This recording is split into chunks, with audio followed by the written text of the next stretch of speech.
Welcome to Budget Bites Kitchen News. I'm Chef Brenda, and today I'm gonna prepare a delicious meal for you. I have my guest. He may introduce himself. Yeah, my name is Austin, and I will co-host with my chef here. Thank you. Today I'm gonna prepare savory sausages with spaghetti. First, we need to boil the water.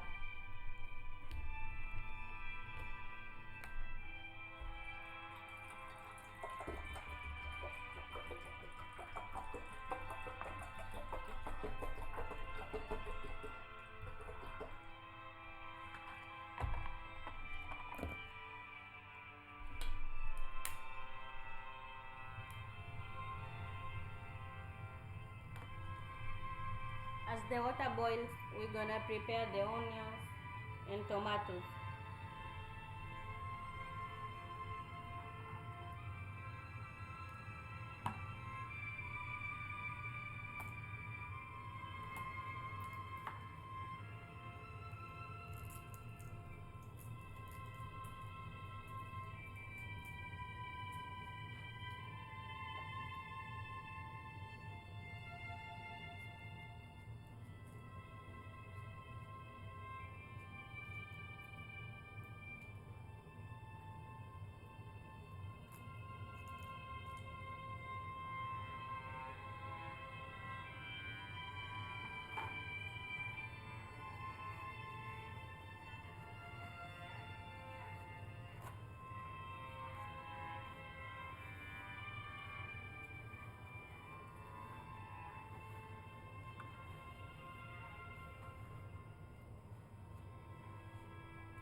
We are going to wash our tomatoes before chopping them into dices.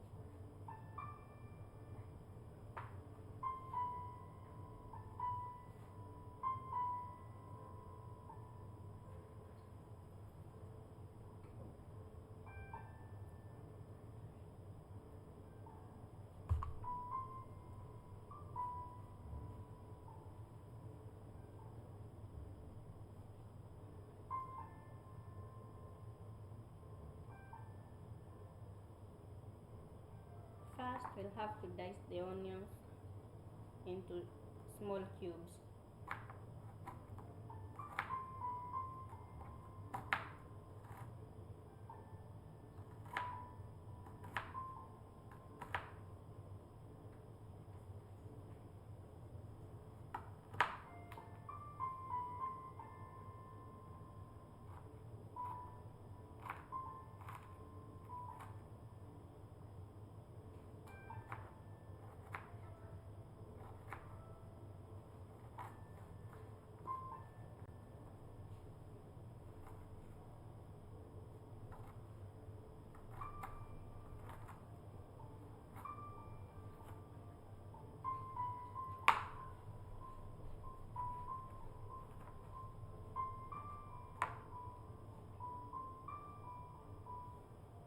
As the spaghetti water boils, we'll have to add some salt for the taste.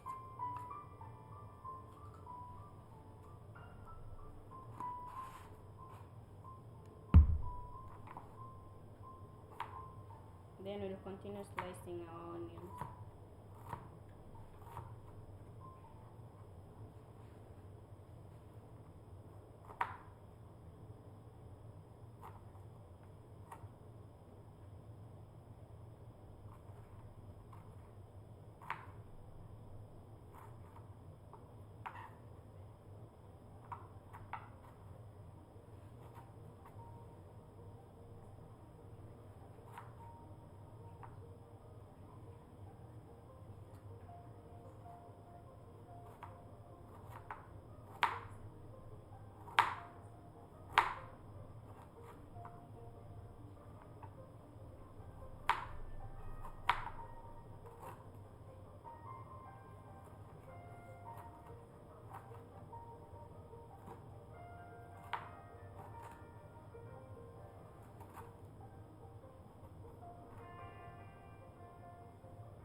We will then set aside our chopped onions in a bowl.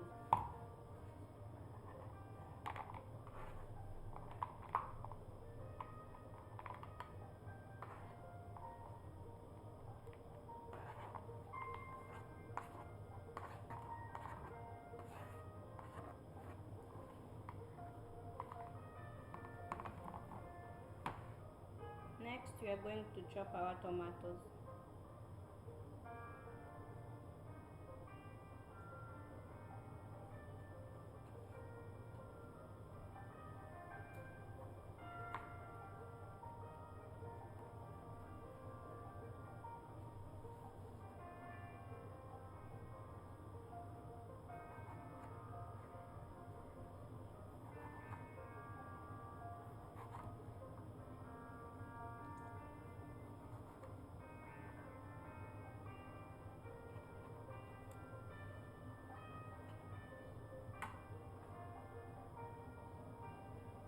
The water is almost coming to a boil.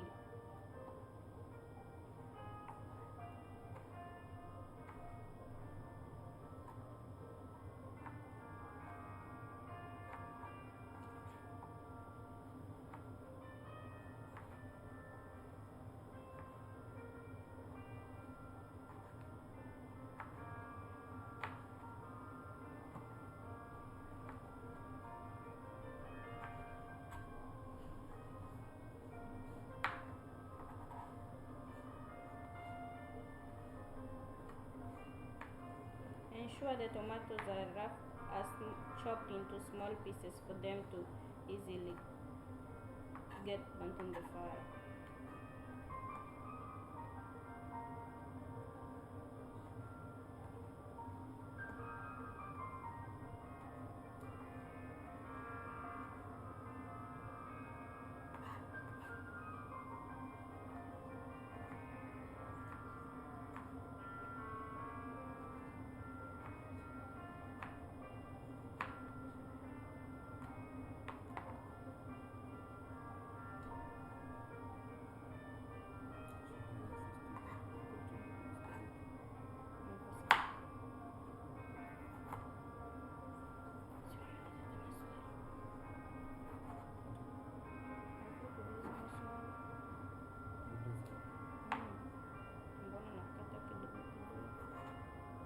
So, what are will you season with the broccoli or with the dhania?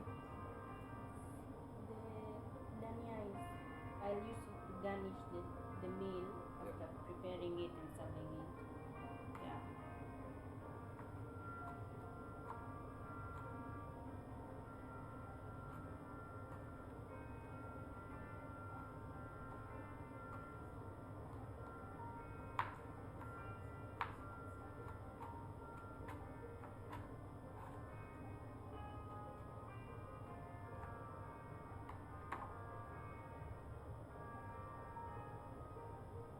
The water has now boiled. It's time to add the spaghetti.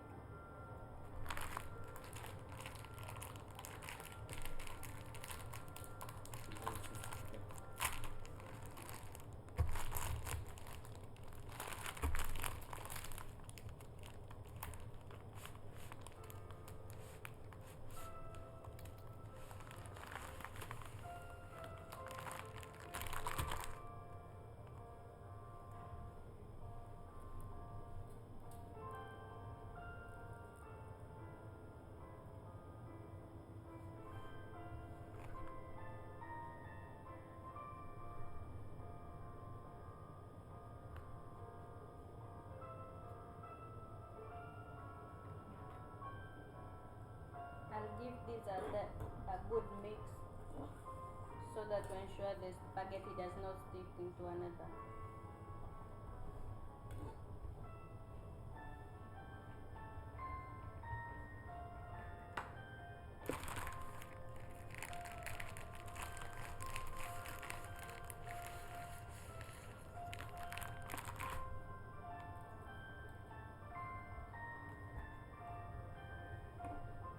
Just gently give the spaghetti a stir.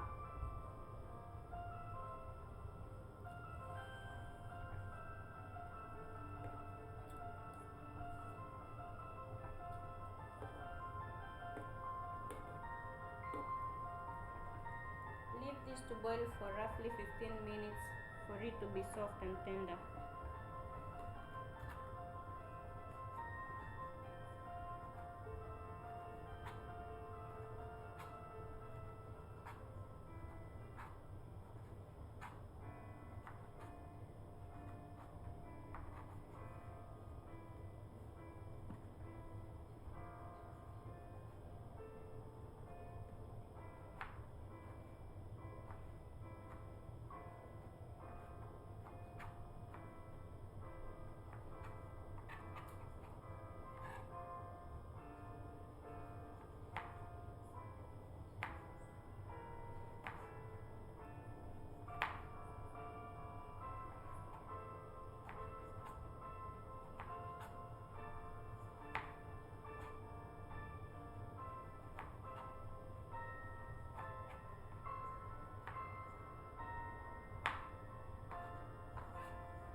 Now I'm done chopping my tomatoes and onions.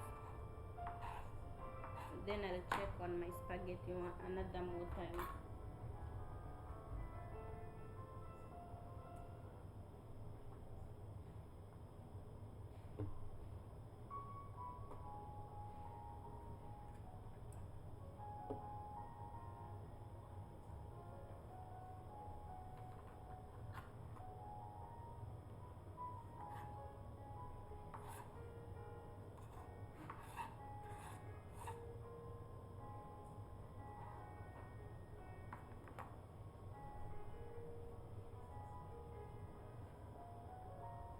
I'll proceed to cleaning the table as the spaghetti boils.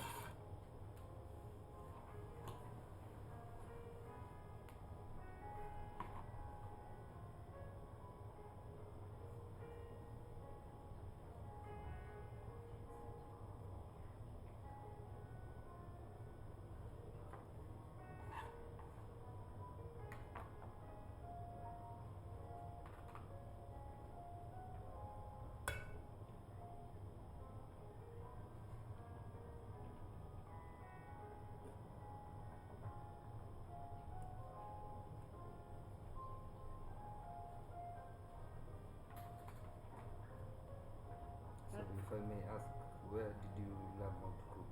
How did you learn how to cook? From experiences since I was young, a child, my mother used to cook, and I was watching her cook, so that's why I learned my skills in cooking. Yeah. That's awesome. So we'll now proceed to chopping the vegetables. Right here I have some green peas and some carrots.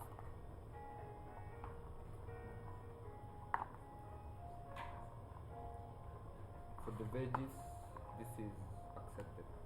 Yeah, veggies are generally healthy. Yes.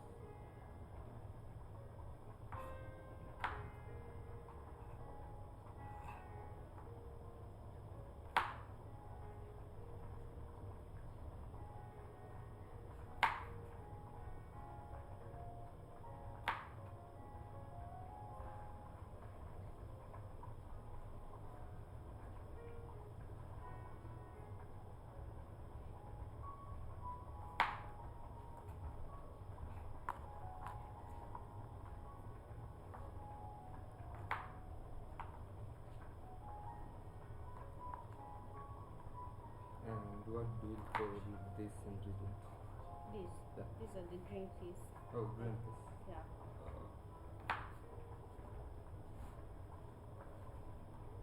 Oh, so it can be mixed with the tomatoes.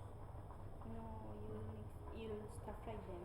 Yeah, they can be stir fried so that they don't lose their nutrients. No, they're like So Same as you sukuma fry wiki. them alone or with the it's upon you. You can say to mix them or fry them separately. Yeah.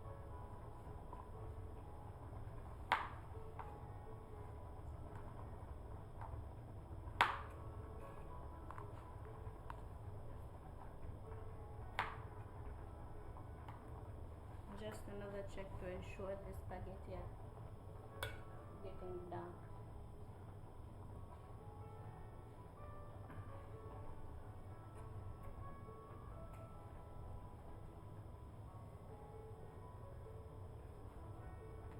The they're almost getting ready. So let's continue preparing the washed vegetables.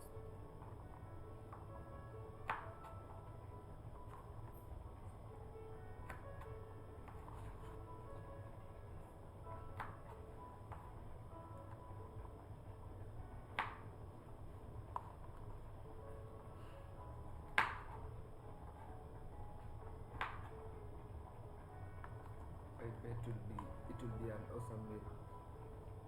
Definitely. Yes.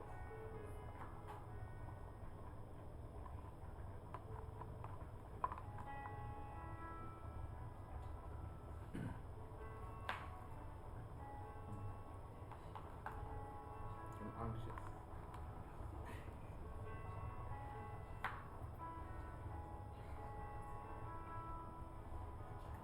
So we're done chopping our vegetables.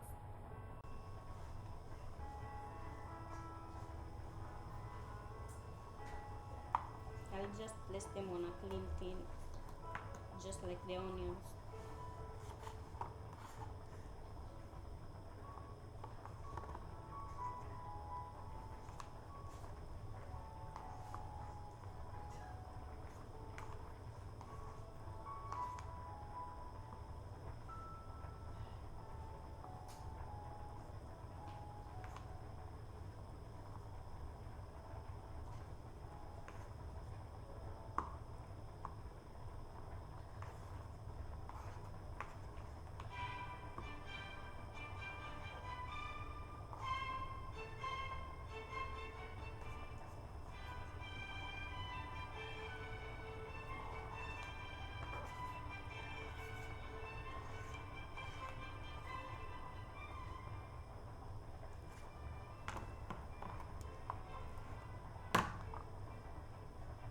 We'll then adjust the fire so that the spaghetti does not burn.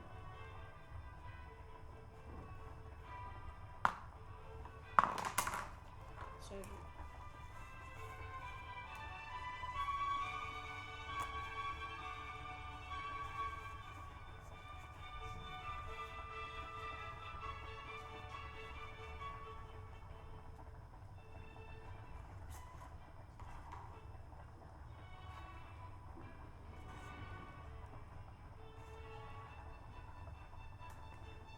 I'm getting the foodie vibes over here.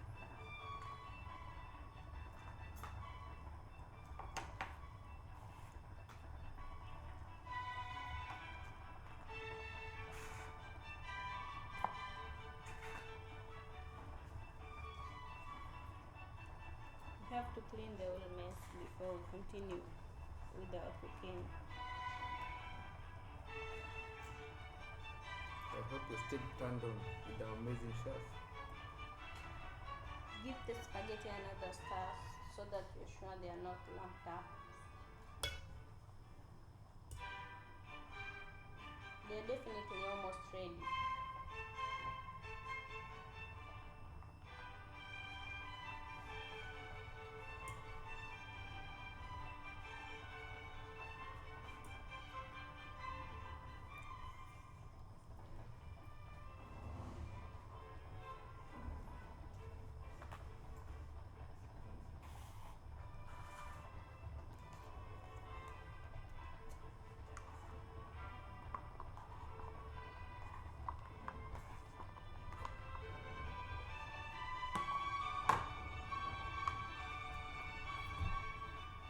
Just doing the normal cleanup after every process.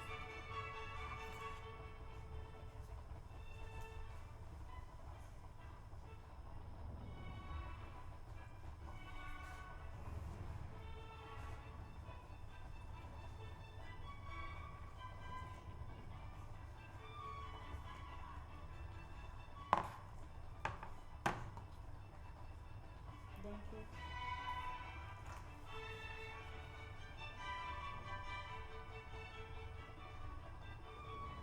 By the time the spaghetti are ready, we should have prepared everything. So I'll proceed to chopping the sausages before frying them. That's my favorite part.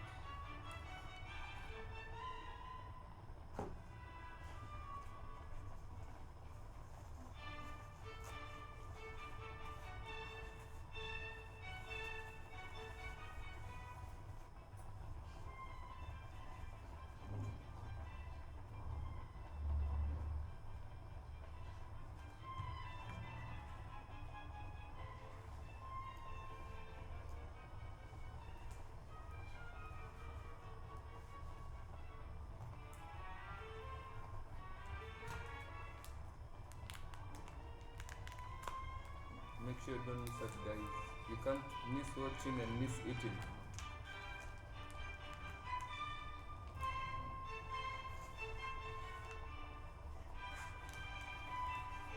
Our sausages are ready for cutting. Let's give the spaghetti a check up once again.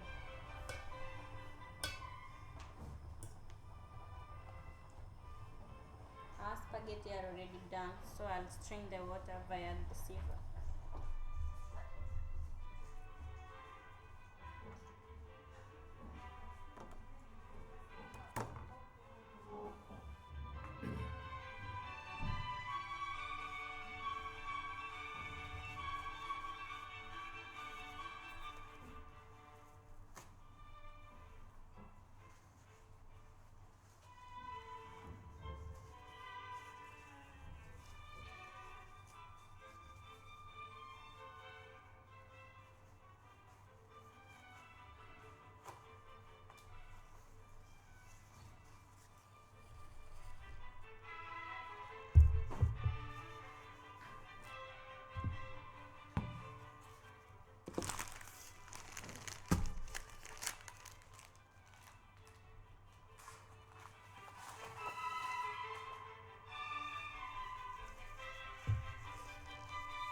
We're now draining the spaghetti water.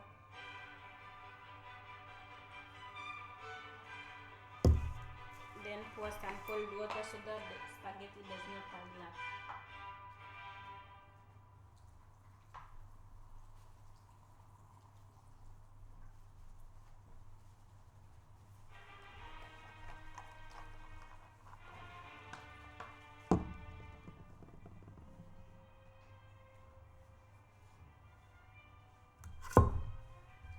Our spaghetti is now ready. So next we are going to chop the sausages, then fry them. Now I'll chop approximately 4 to 5 sausages. They'll be enough for the meal. You may add one for the benefit of the viewers. Okay.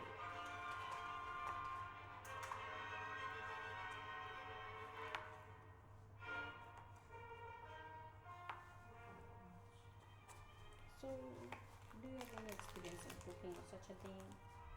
Yes, I have some experiences. My mother used to cook. Okay, Yeah. that's And great. my sister loves cooking. So at times we do fight in the kitchen, but at the end she ends up cooking. But I love her cooking. That's great. Yeah. I bet I love yours too. Definitely you will. Yes.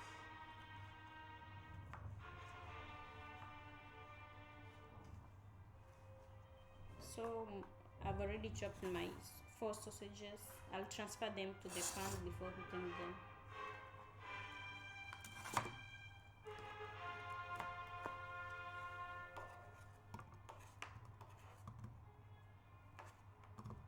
Sorry.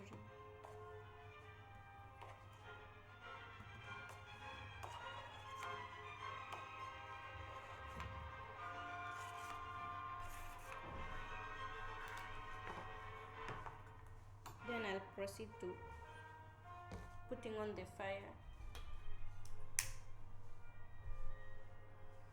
Just some small amount of heat. Then place my pan.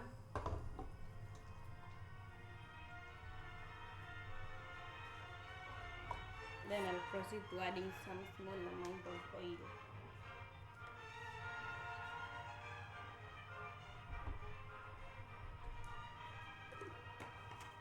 Now we're gonna let this fry for some few minutes so that they can brown on both the sides.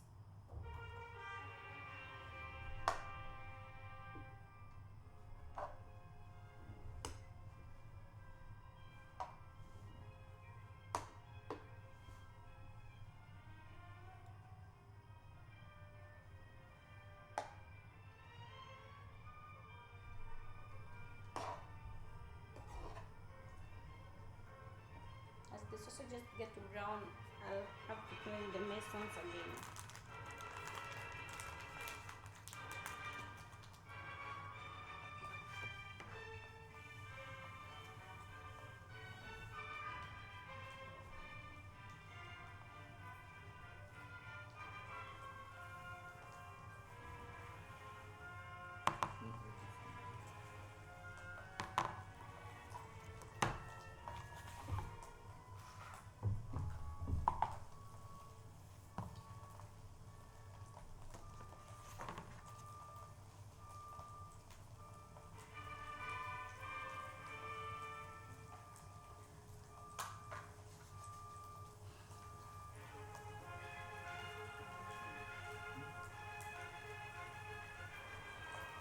Thank you.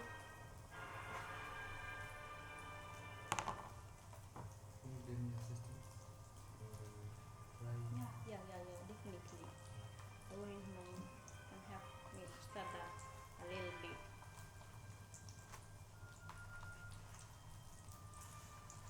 Oops, take care. You don't burn your fingers.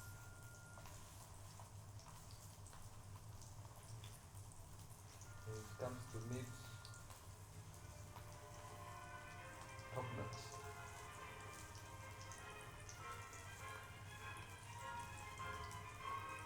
But I guess you should consume less amount of meat for your health. You know, some diseases are associated with taking more amount of meat every day. Yeah. But you may eat meat, yes, but not that large amount of meat or Yeah. a lot of meat. Just consume meat which can be digested by your body. Definitely.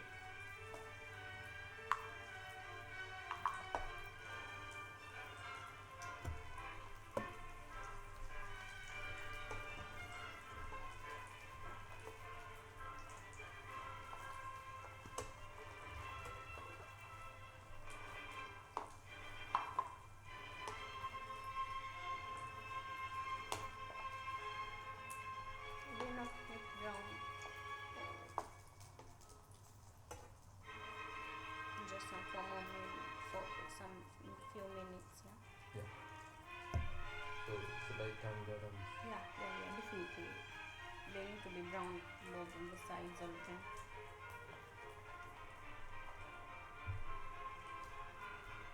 Just a slow heat. Then they will be perfectly cooked.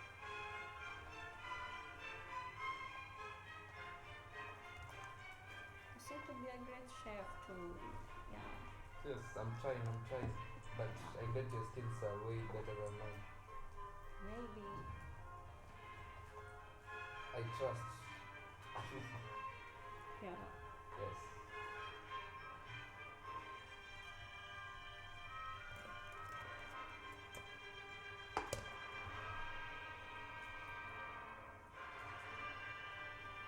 Let me help you. Okay.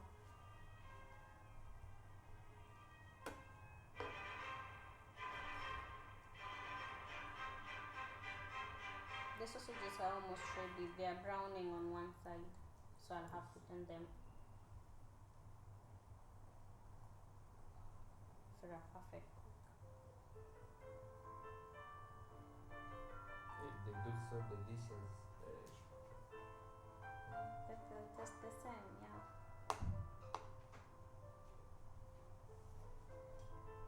I'll have to increase the amount of heat a little bit.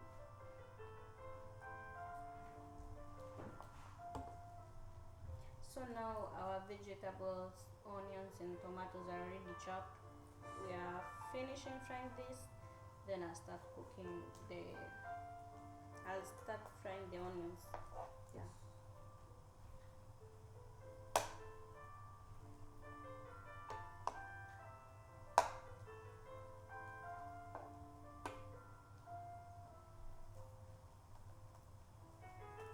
Let's give it some more few minutes brown on both the sides. So what's your favorite meal or something like that? My favorite meal is ugali and meat. You seem to love meat. You're a meat lover. Yes, I'm not a vegetarian. If I were a vegetarian, I don't know which part on earth will I be living in. But I love meat a lot. That's great. We give the sausages another check to ensure they are browning evenly on both sides. Goat meat, not cow meat.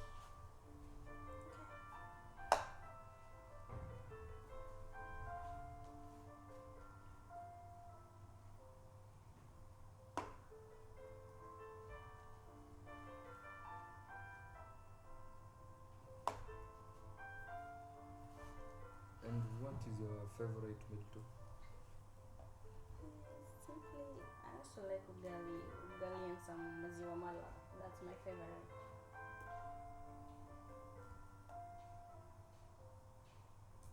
Bet I'm not that much a meat lover as you. See? Yeah.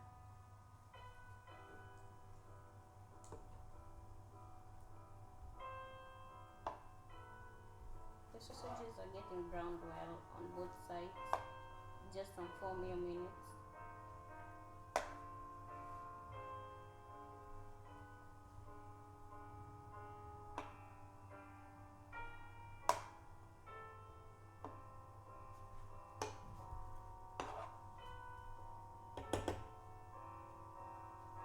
We'll leave that to brown for some more minutes.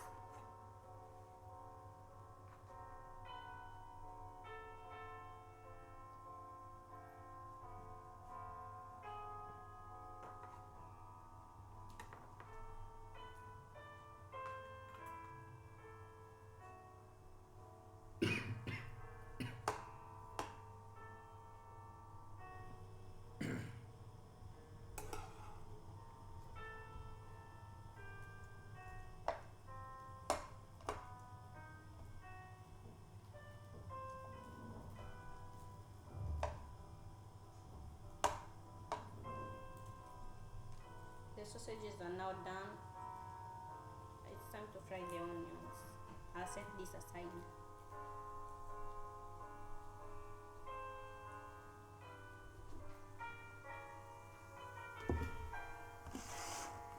Healthy tip, guys.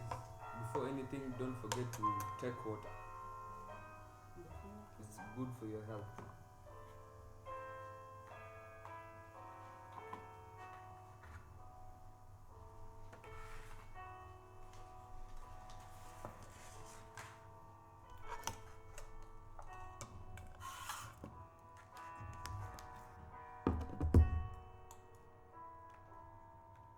I'm gonna place this over here so that you can fry the onions.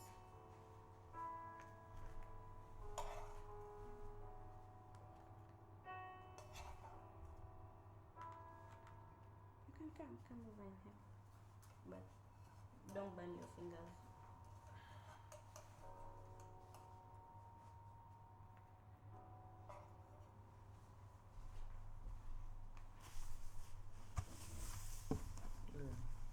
It has a very nice smell. I wish you were here.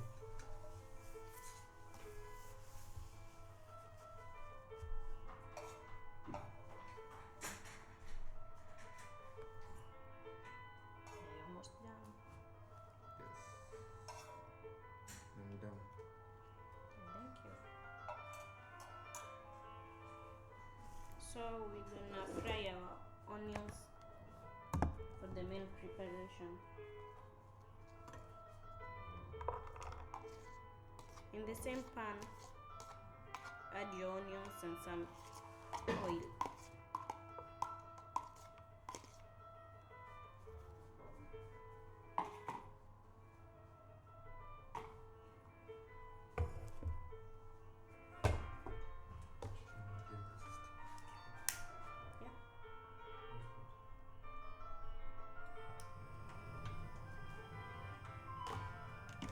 Fry that on a low heat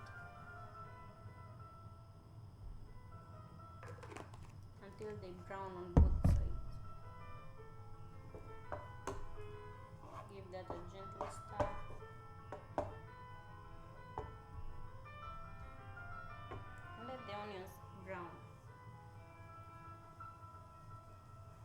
So sausages are ready.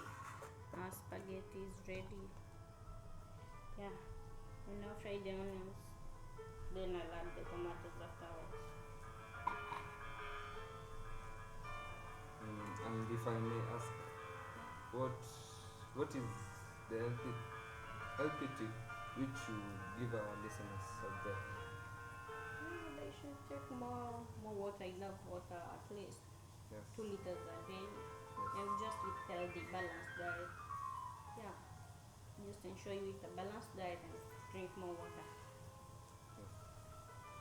I hope you got that right. Just give it another stir.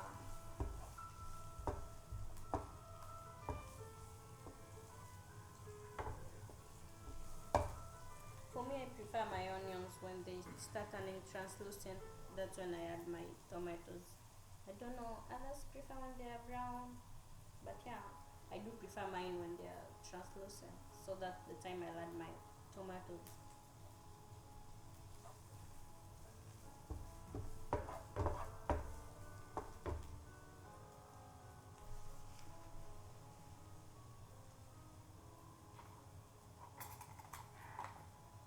And can you tell us the benefit of using less amount of oil while preparing your food?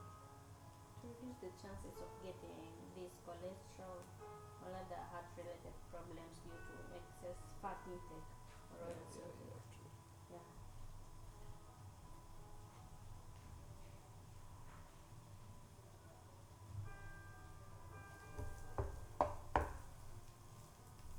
The onions are ready, so I'll gently go in with my tomatoes.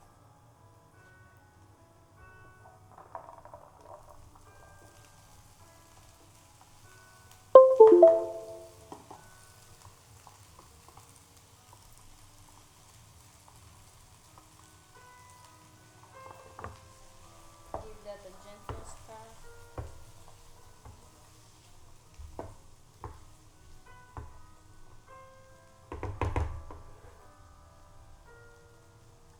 Here I'll add my spices. I have some garlic powder and beef masala. You know these are beef sausages, so I'll add some beef masala.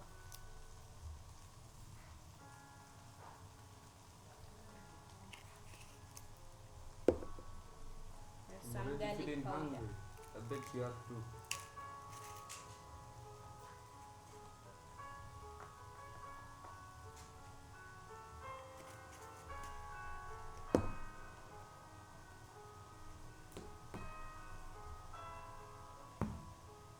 I'll then give it a stir.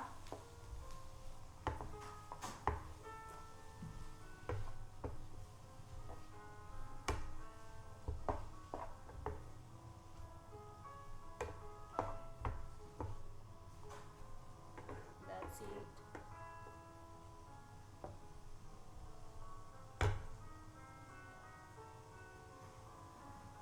So we almost halfway our cooking process. Yeah. It won't take long. It's very easy meal to prepare and budget friendly. It's not that costly considering the economy, the high living standards. So Yeah.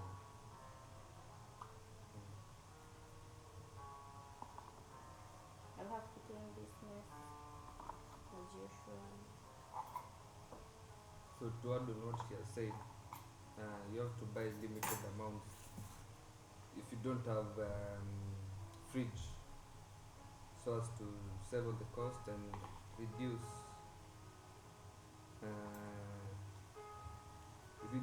the spoilage of food Let's because give of it the another climate. stir. Yeah, definitely.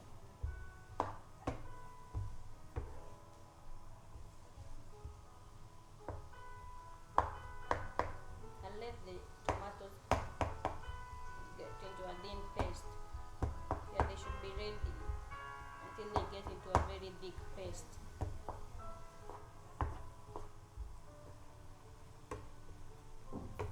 This is the time I'll just go in with my salt. And since you're checking on health, not like small Little amount bit of salt, like a pinch. Yes. That's really enough.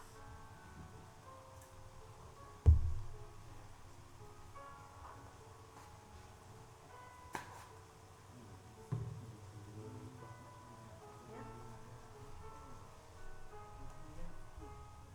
We give it another gentle stir. The tomatoes are not yet ready, but they will. They are forming a paste, a thick paste.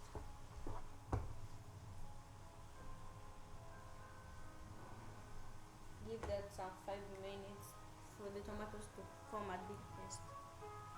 As I check up on my spaghetti. As you can see, the spaghetti are not lumped up. That's the reason you should pour cold water after boiling the spaghetti to stop the further cooking.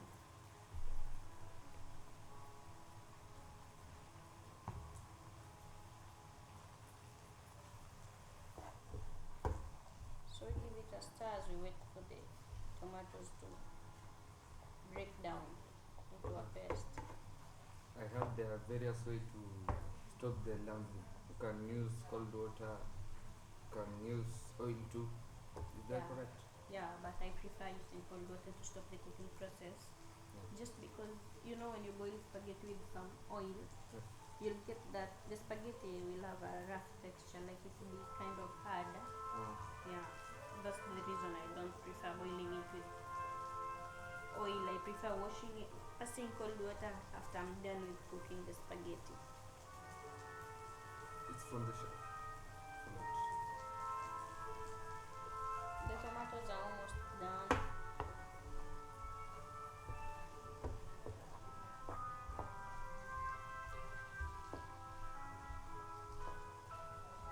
But by now you can start smelling the spices, the richness of the The spices. aroma is given.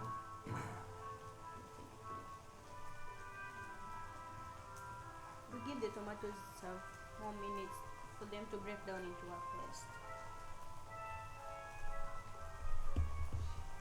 So now tell me, have you ever had more experiences as a guest in cooking shows?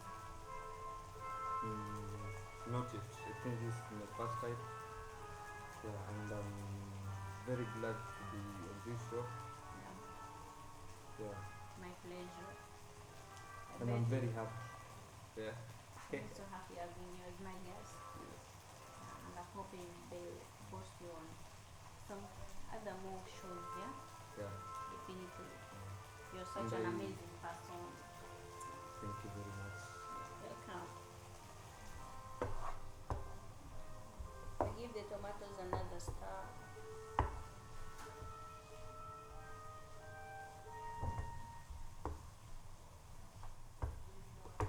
Seems like I'll give them some few minutes so that I want to obtain that thick paste. I don't like my tomatoes lumpy or such a thing, so I'll give them more minutes. Yeah.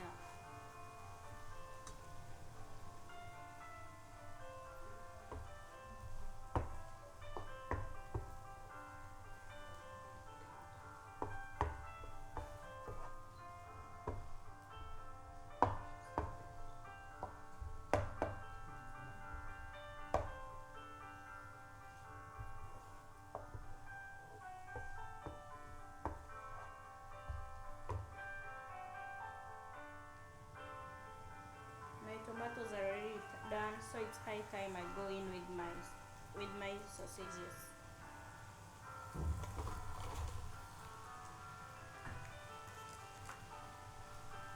I'll gently give it a stir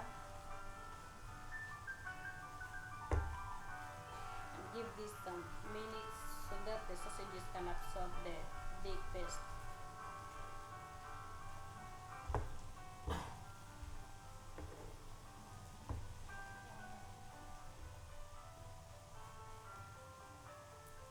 And now add my Royco cubes, my 2 Royco cubes for more flavor.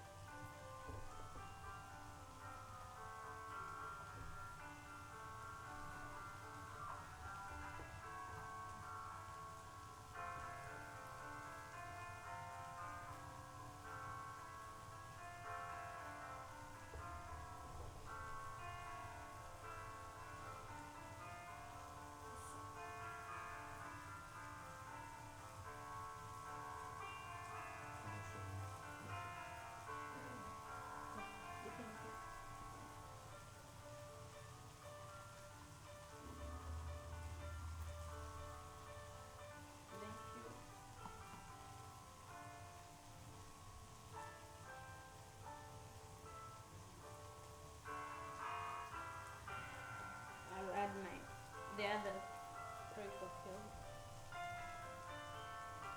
for just the richness and flavor to add flavor in the food.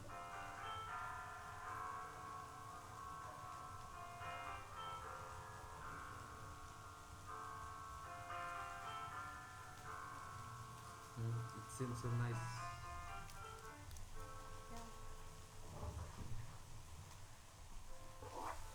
I'll give it a gentle stir to ensure the ingredients are well combined.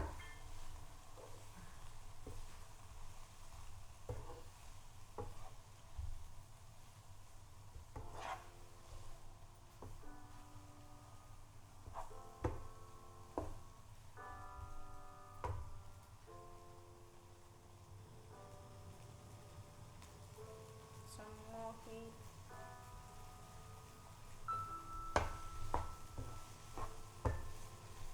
Yeah, you should keep stirring your food so that it does not stick to the pan.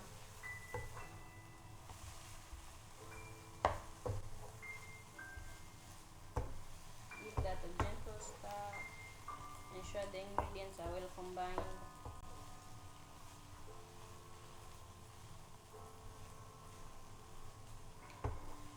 As a person who loves meat, it's not a joke standing here. The smell is tantalizing. Yeah. Very tantalizing.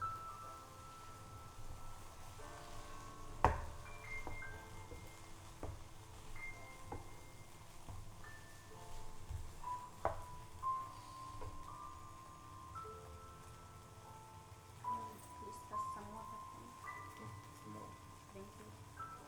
I'll add some small amount of water. There it goes. Give it a gentle stir. And your food is almost ready.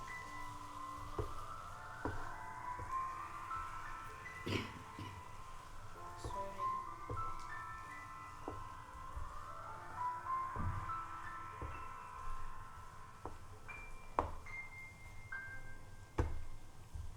Leave that to simmer for some 5 to 10 minutes as I prepare and chop my dania. So you said the dania is used to garnish. Yeah, to garnish the food. Yeah, the food will look more presentable. Yeah. So I'll just get some water. You need some water. Yeah.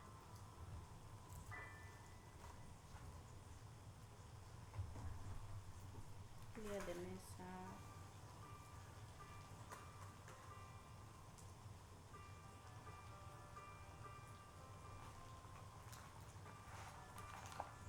I proceed to washing my dania.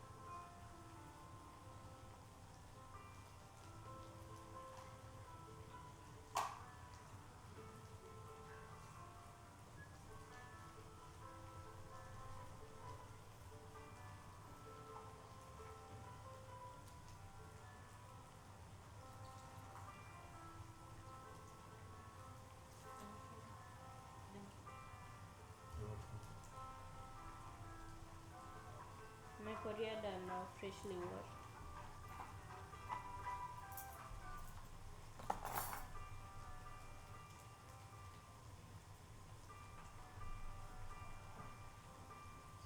I proceed to checking my sausages one more time.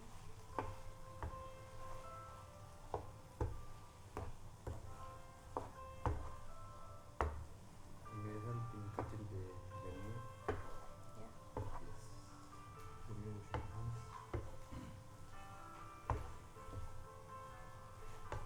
The sausages are almost ready.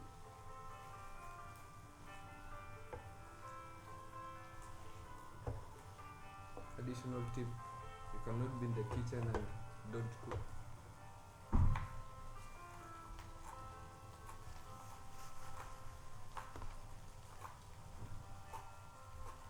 Then I'll proceed to adding my pre-boiled spaghetti.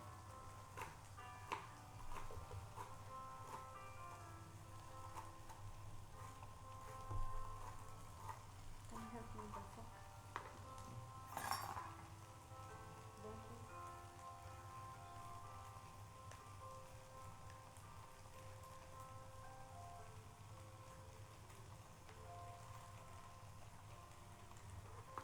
I'm then going in with my spaghetti.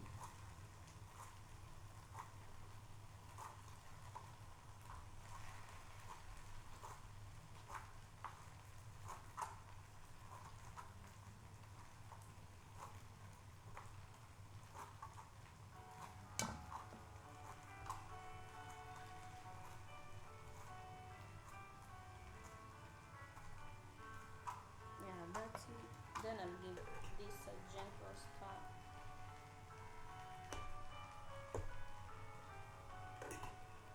You can help me with this stirring a little bit.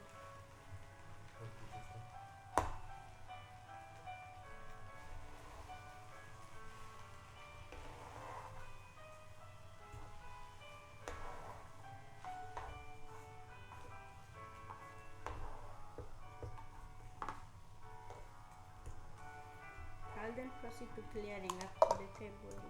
Yeah, the mess.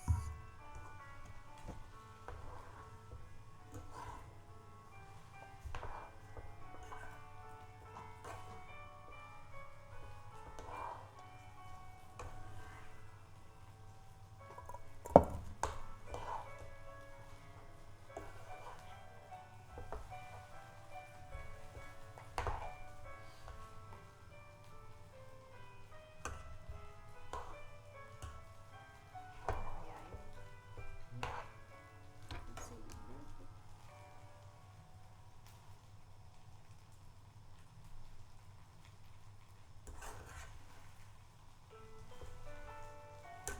Give a this out.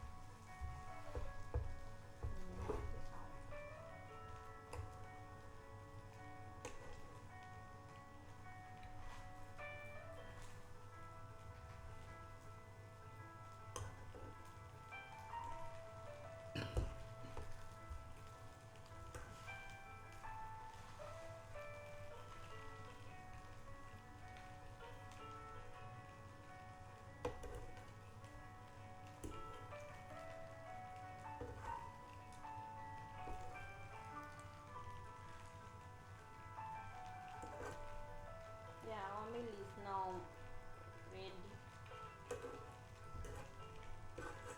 Ready to plate it.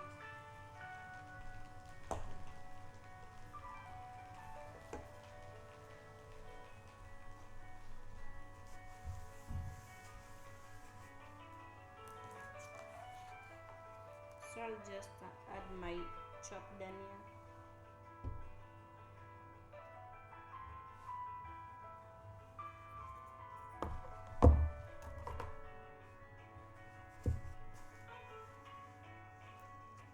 Let me clear that. Yeah.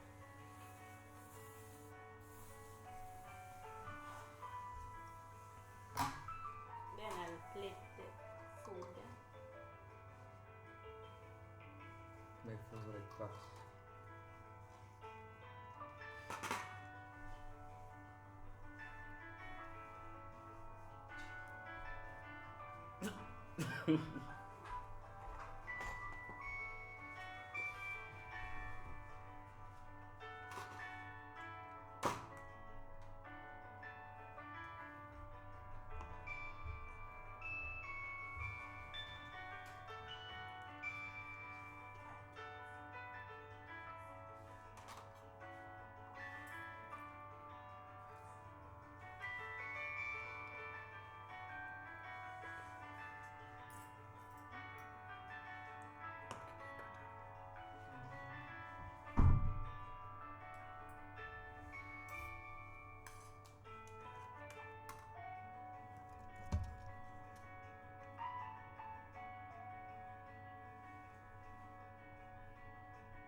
garnish more with some dania.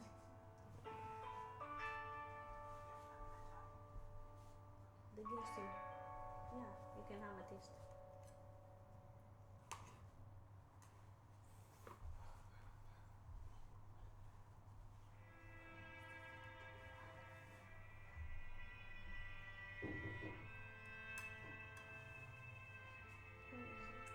It's very sweet. Yeah. Thank you for watching. Till next time. Bye. Thank you.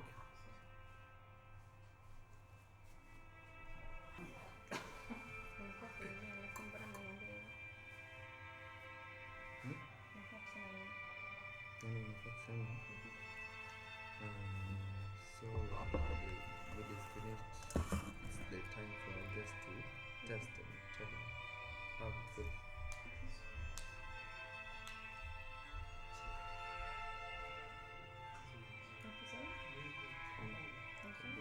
Get of skill data sana.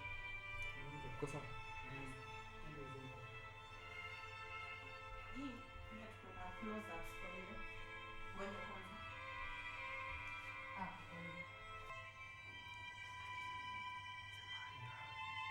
Thank you for tuning in to Budget Bites Kitchen Show. I was your chef, Brenda Sharon, and your guest. Austin. That's why. Next time, happy cooking. Thank you.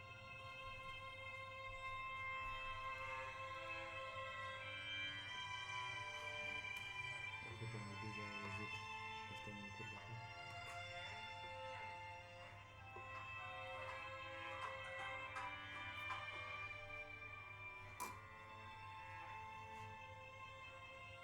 How was the food? Very sweet. Amazing. Fabulous. Delicious. All the names.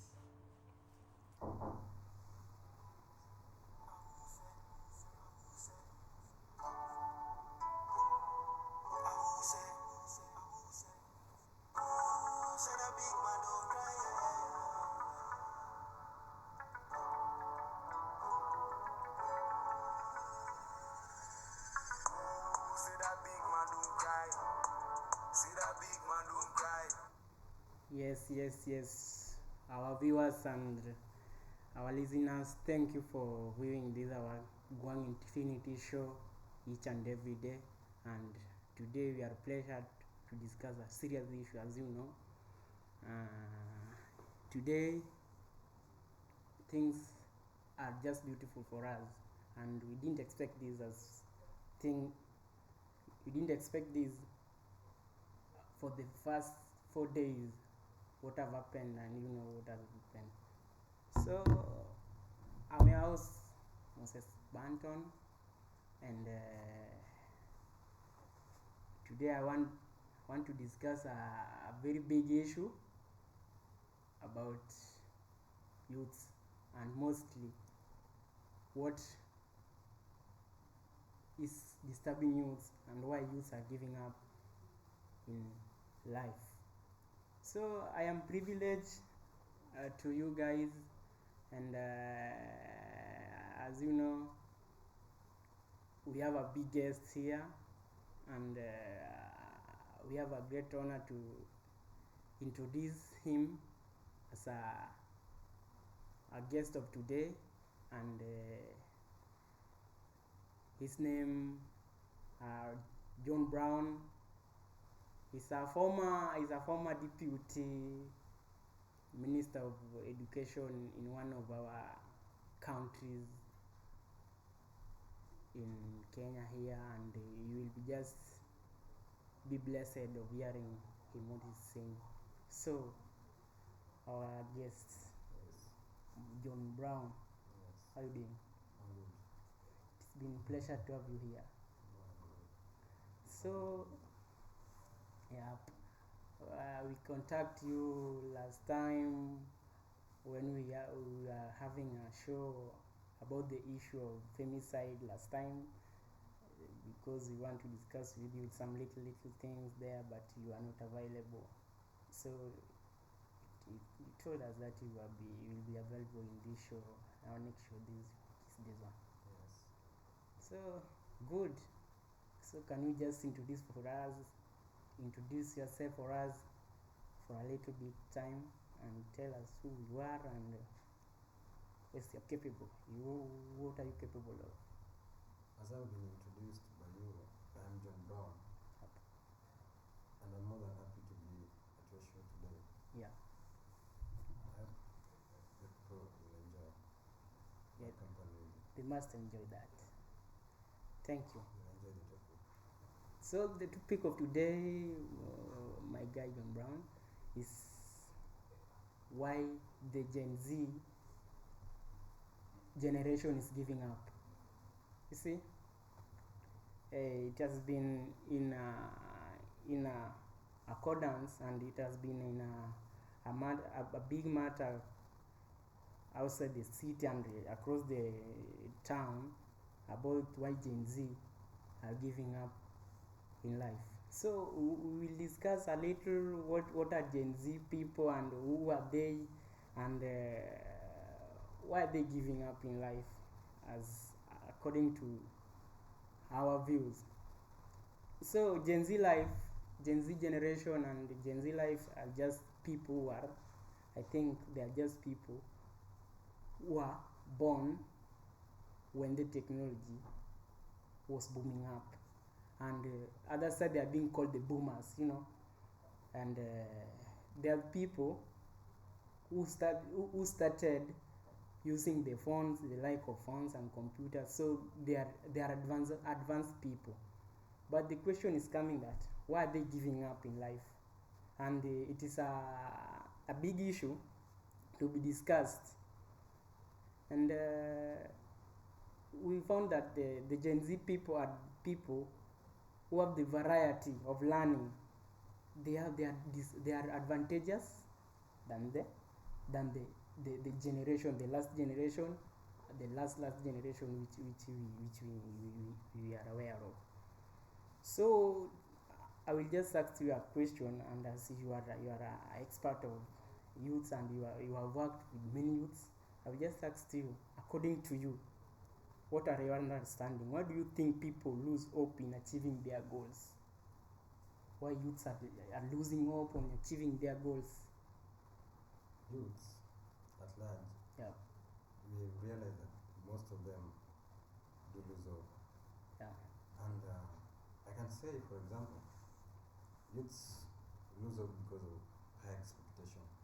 yeah, Many youths focus, but focus need a reward. yeah, So when focus needs a reward, and somebody has high expectation, and maybe you focused, and then the reward is not that worth it, yeah, you tend to say it's not worth it, so you lose it. Because you expect too much, yeah. and that is a very big problem. So do you mean the Gen Z people, the youths, are kinda have the high expectation? Yeah, they do They- have they- a high expectation, Yeah, and probably people should take things stepwise. You Yeah. should start. It's a gradual process, but for the youths today, they really want to get rich yeah, fast.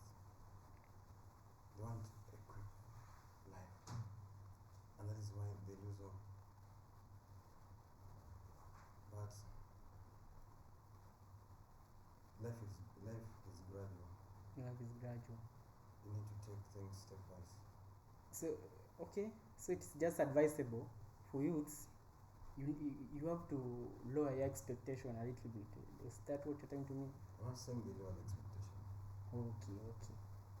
Everybody has an expectation, Yeah. but it doesn't have to be that high. Mm. Yeah. I can hear you. The way you are reasoning is like something's booming on expectation, but we will see Yeah, high how things will go. expectation Yeah, can even lead to death, because the last in the expectation you have can even bring death. yeah. Yeah. So the second question we'll just ask you. You tell us what are the telltale signs that the real signs that the young people, the young person are giving up in life? What are the signs? Science. Yep. Young people are wasted, absolutely, but not more. What do you mean by the young people are wasting? Young people, if you walk in the city, many young people are in crime. But I wonder, the government is trying, but young people are still into crime. Yeah. Young people are still into drugs, and the government is really trying to do. The government is trying much. Yeah. That is the one sign. The government are trying to do much, but they're just doing their own things. I can The say, crime thing. Yeah, I can say Yeah. it's inability to work. Inability to work. The world today, the information age world today, people know a lot. Yeah. In fact, youths know a lot. And from the knowledge, they expect a lot. And when they expect a lot, they get themselves into businesses that they're not supposed to be. Yeah. And that is a very dangerous move for you. And that leads to many youths getting wasted. And you find them in the streets there and sometimes be like, these people are learning, but they're wasting themselves.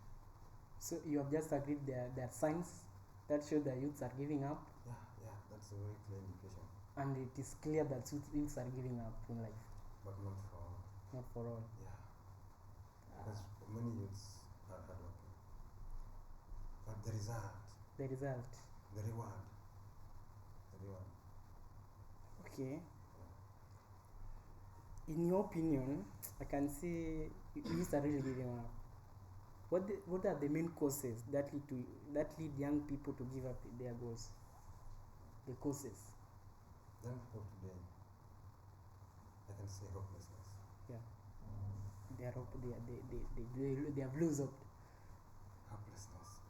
Exactly. Yeah. Hopelessness. It's don't have hope. Yeah. It's deviating from the major things. Youths are focusing on things of their own concern because they've lost hope. For just a little bit. What do you mean by losing hope? What are they losing hope on? Youths are losing hope on many things. Does it mean that they are losing hope in living, or The standard of living is increasing. There is inflation. And because they can't meet the higher standard and they admire the higher standard of living, I can't say that they're really losing hope. But because they can't meet the standard which they expect, I can say the youths of today, they want something big at younger age. But there are so many youths also here who are really focused. they are really focused? Very focused. So, what are the differences between the focused youths and the hopeless youths? It seems like they don't have a choice. You can either focus or don't focus. Because people graduate, and when they graduate, they get into the world where they have to now start looking for a way of survival. But through survival, many graduates, they find the world is really harsh because there are no jobs. And graduates think there's immediate employment after campus. Yeah. And we live in a jobless country where sometimes you can do a course, finish that course, and you will never get employed in the course you do. So, lack of employment. Lack of employment. Okay. Yeah. Lack of employment. Thank you. I can see things are just. I was not imagining that it would be like that way, but it's a big issue. It's a big issue. Yeah, it's a big issue. But And you can also admire the people, the youths who are focused. And the government is really trying to. You remember the IOMI 254? yeah. They really want youths. They want to nurture youths to venture into different fields, into technology, the information age technology era. Youths are venturing into many things. So I can't say Yeah. that youths are really losing that all. Not all. Exactly. Not all. So we should have some hope for youth. Yeah, we should have some more. According to you, Yes. how does culture and society, if we talk about culture and society, those people are surrounding youths, those people live with youths, and the culture, the culture, how they behave, the traditions, how does the culture and the society are affecting this effect, they are affecting them. Affecting them how? Positively or negatively? Yeah, let's just say, we were talking about the youth giving up, Yeah. so how does culture and society are arguing how youths are giving up, and how does the society and the culture is taking this issue? Are they providing, or are they providing, or are they helping youths in any way? Yeah, I can say Yeah. we live in an era where Let's just tackle about the society. How the society are living with the we youths. live in an era where everybody thinks Yeah. he or she is civilized. And because of the civilization, Yeah. we tend not to look at some things that are really necessary. For example, parents. Parents, they think they're civilized. And because they're civilized, they tend to assume that the kids will also sometimes become civilized. So there are those things they don't do for their kids. Yeah. They So really don't see parents. the need to nurture their kids because it's by default that the kids will be civilized, and that is a very big mistake. That So are making. parents are expecting their children or their child to be civilized automatically. That is the era we are in. And according to you, do you think they should get their child or their children to be civilized? It's not bad that the children are civilized, Yeah. but they should not assume some necessities. Oh yeah, assuming. Yeah. They tend to assume some roles. Going back to old times, where kids were nurtured Properly. properly, Yeah. discipline was the key. Parents were strict on their children. And do you think that helped them? Yeah, of course. You are one of them. You're in that era. Yeah. I can see. There's a difference between you and the new generation. The Gen Z. Yeah, because what your parent did then has the effect on you. But today, parents assume those roles. Okay, just a little bit. Let's talk about culture. According to you, do you think there are some culture that are eliminating or just hindering the youth to conquer their success? Do you think there are some culture that are hindering their success? I won't say so. Yeah. Culture. Maybe it has effects, but I don't think culture has effect on the youths giving up. Because culture. Mr. Brown. Yes. Don't take it that way. You see, according to me, I can think there's some culture. According to my mind, I can think there's some culture that are undermining it. For example, Yes. there are some cultures that say that, for example, a boy child. a boy child, you are just been you found yourself on earth, and you found that people are saying that you are boy child, you need to strive to do what? To live. You see? So in that mind, people have a different perspective on how they handle things. They say that how should I strive? And I can make it in my own way. So there's that culture that says that you must strive to live. So you will find that there are some people who are against that culture of striving. You get that? Is this can be an issue? Can we put it to be an issue on youths giving up? No. Actually, when we start talking about culture, maybe we can talk about the old age. Yeah, old age. Yeah, when culture had a very big effect. But today, you're born a boy child. You know that you need to work hard. Yeah. You're born a girl child. You know you need to work hard. It's not like in the long ago when sometimes they used to say only boys should get to be learning. Yeah.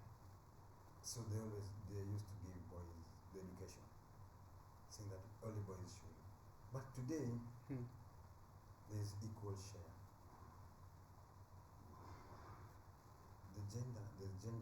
There's gender-based something. Yeah. The gender is balanced. Gender equality.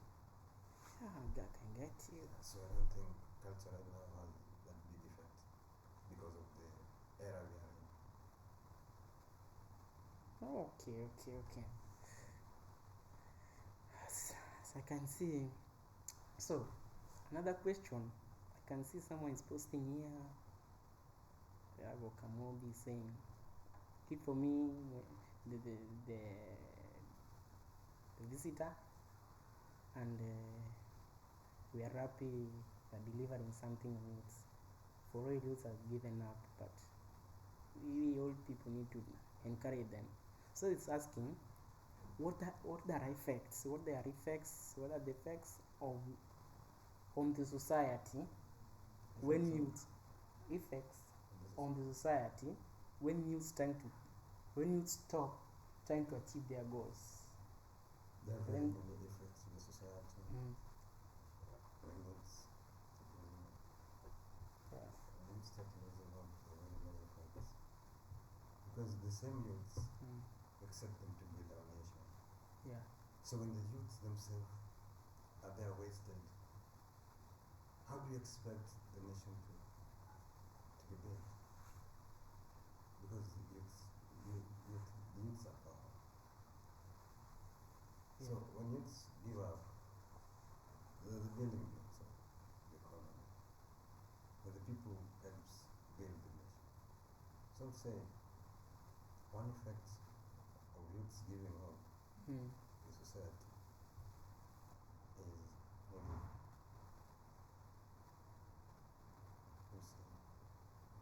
economy. Yeah, exactly. Economy. The They will affect economy really, because I can hear wise saying that the energy that energizes the public economy or republic economy is the youth, and they're supposed to take part in other activities and some part of activities so that it's supposed to work hard. yeah. And what can you say?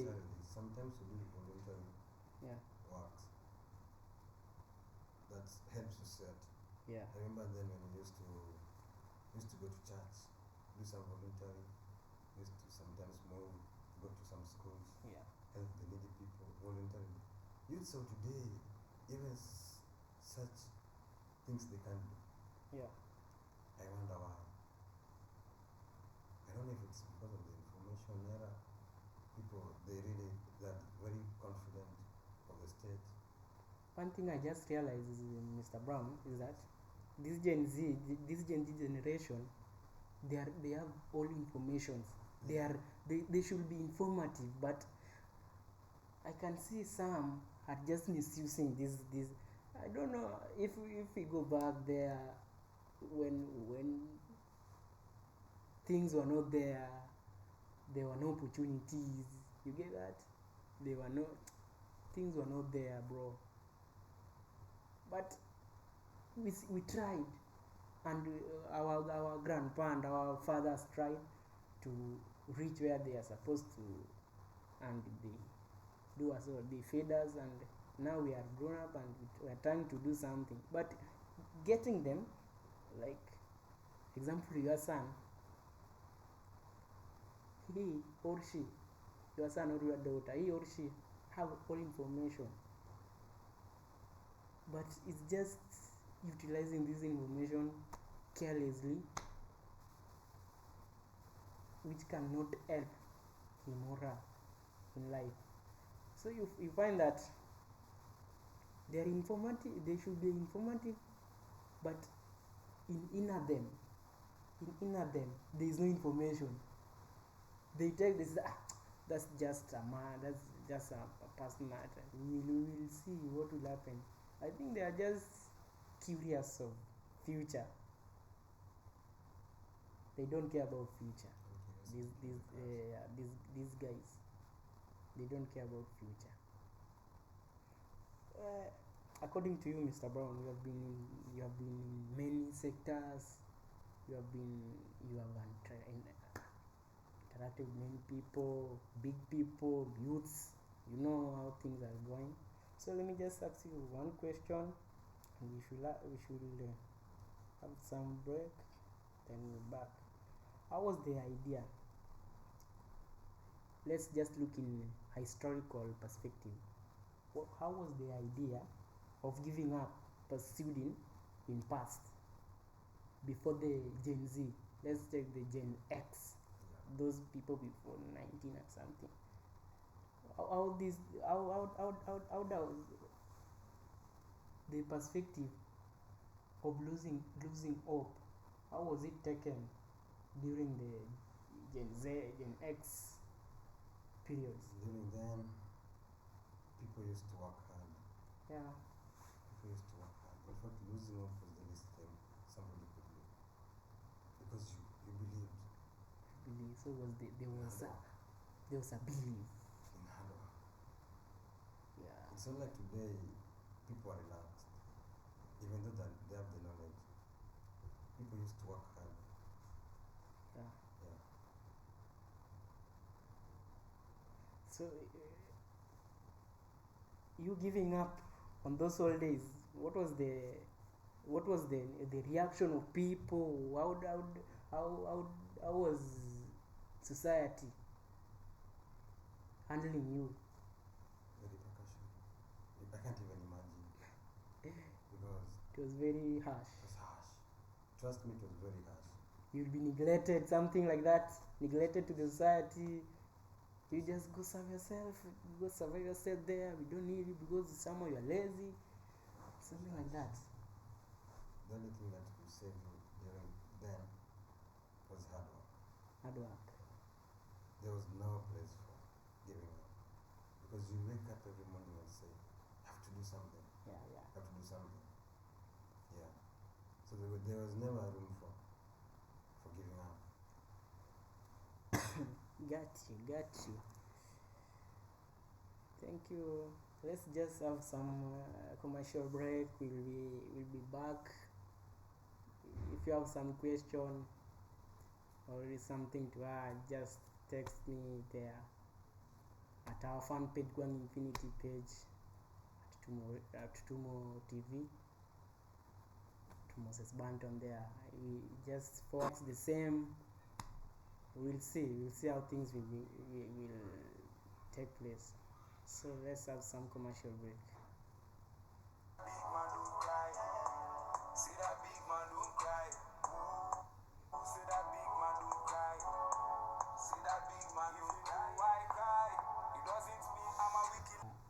Host Moses John Banton, and I have the best and the favorite guest today, John Brown.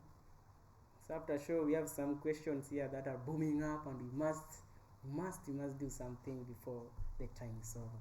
So, Mr. Brown, Yes. we just conclude faster, you know. Yeah. This generation of Gen Z is just giving an headache. I don't know what they're chasing with time. So we just ask you some simple questions, and there's concrete, but you must just try to. What role did the community? What role did community?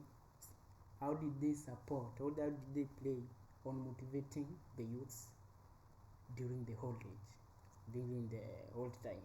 The whole time. Yeah. They would mobilize youths Yeah. to do some voluntary works. Yeah. And that engage the youths to perform and do their works in accordance. Yeah. Because when youths come together, they do great things. And with great things is success. Okay. Yeah, and that's why in the old age there was never a room for giving up. For joking. Yeah. So the giving up was also known as a joke thing. It wasn't a part of the old age. Got you. And a question from Abubakar Nasur.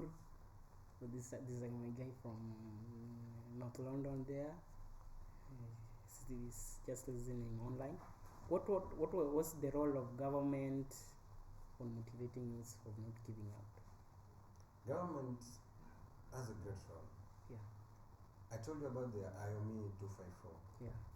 The government has installed in place and make sure in place that every county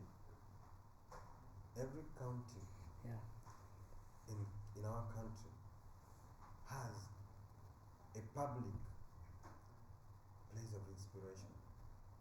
So Youths could go, any youth can go without any charge.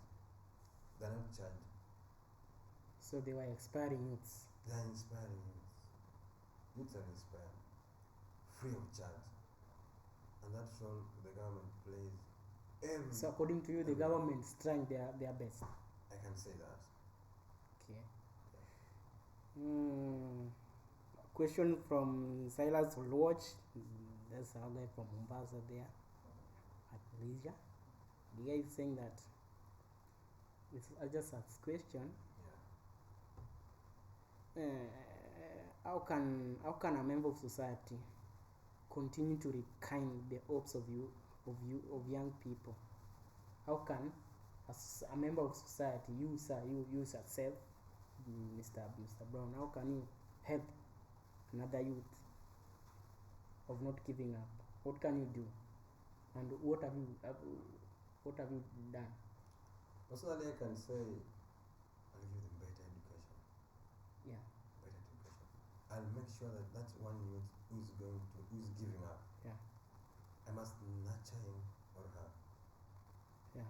And I must make sure that he or she is learned. Because with knowledge, I don't think you'll have a choice to give up. Yeah. Yeah, so I'll offer better education and a convincing on. Like today, youths, not all are giving up, you know that.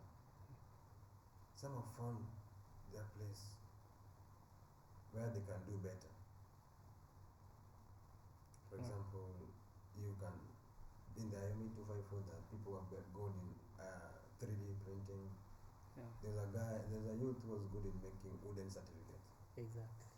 And trust me, he's never giving up. Yeah. Because he found his potential. Just a real quick question. Yeah. Do you mean every youth has opportunity Every in the world, youth or just talking can? an opportunity. Okay. Yeah. And equal opportunity. They just need to wake up and work because they're able. They're really able.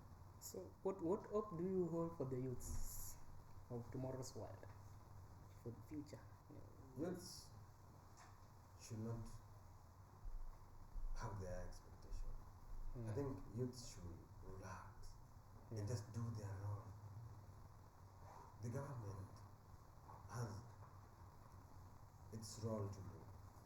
The government knows that there's that youth who is there in campus, there's that graduate who is graduating. So the government is increasing the chances of employment.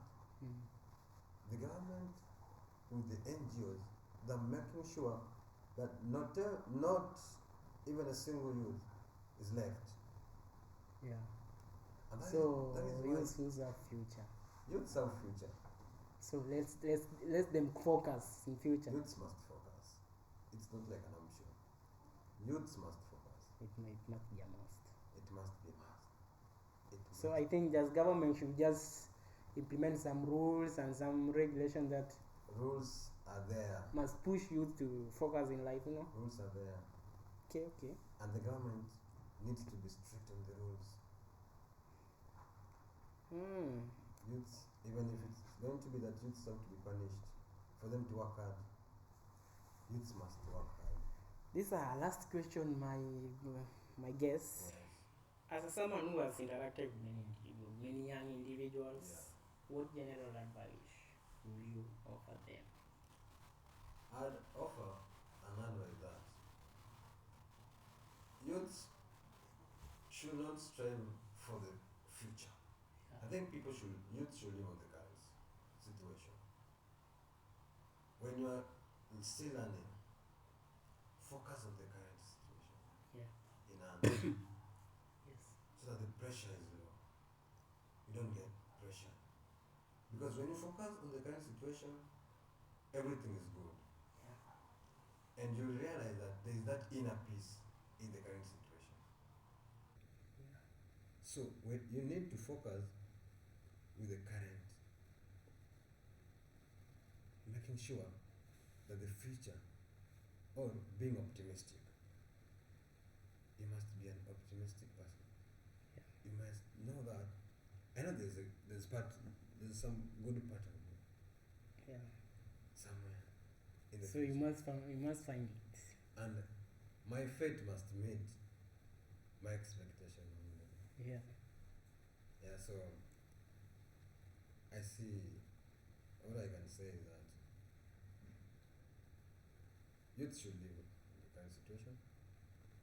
Not that I'm saying that they don't need to expect. You must expect something. And when you focus, you need a reward. Yeah. Yeah, because the government is waiting for you to graduate, to have the knowledge, and you get the job. Yes. Thank you, Mr. John Brown. Having you, it has been a pleasure. That's been And according to me, and according to the people I can see there at X and the moreover Facebook, people are appreciating. You just give us the precise advice and some conclusion that we were not aware of. Thank you. And thank you for your kindness of being in this our show today, One Infinity Show. And mostly, thank you for advising me.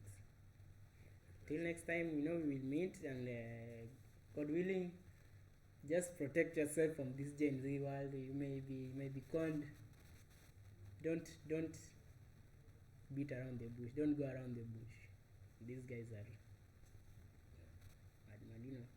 But thank you, Mr. John. And for our viewers and listeners, our subscribers, we appreciate your kindness, your loyalty, and your pleasure of having us as your best talk show around the country. And according to me, you need some Nobel Prize of loyalty. And till next time, I was your host, Moses John Banton. One Infinity falling out. Thank you.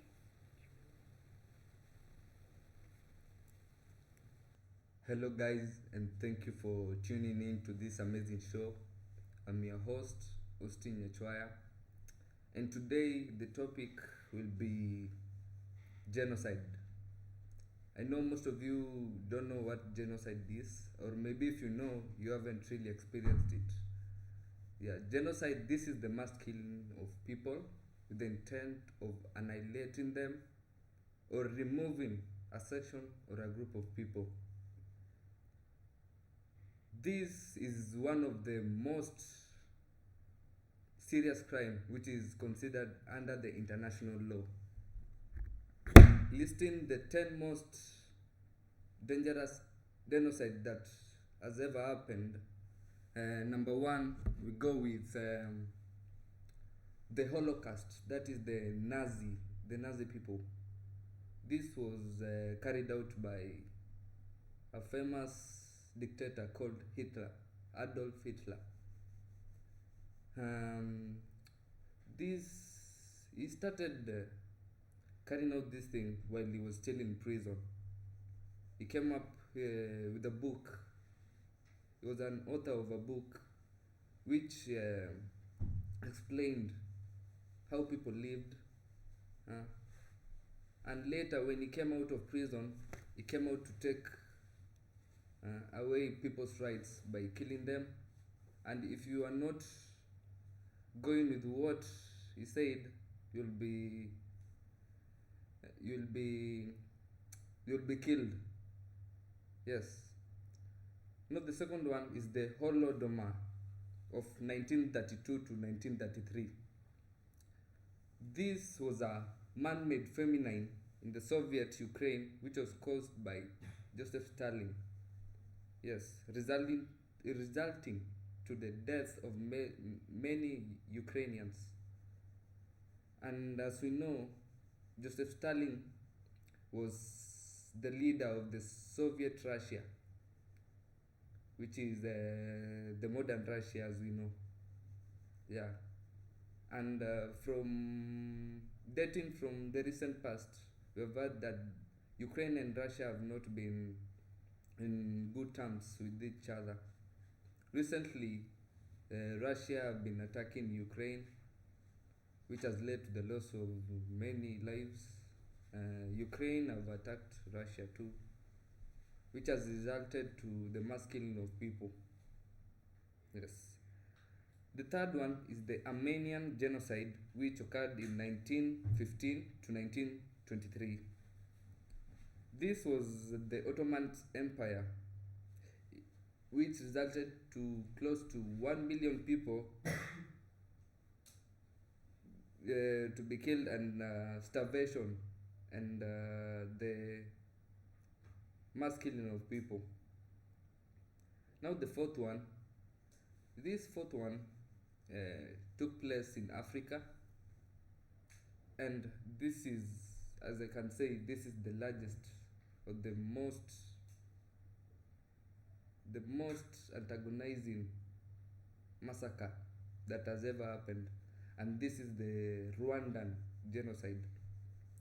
This took place between two communities. Those were the Hutu and the Tutsi.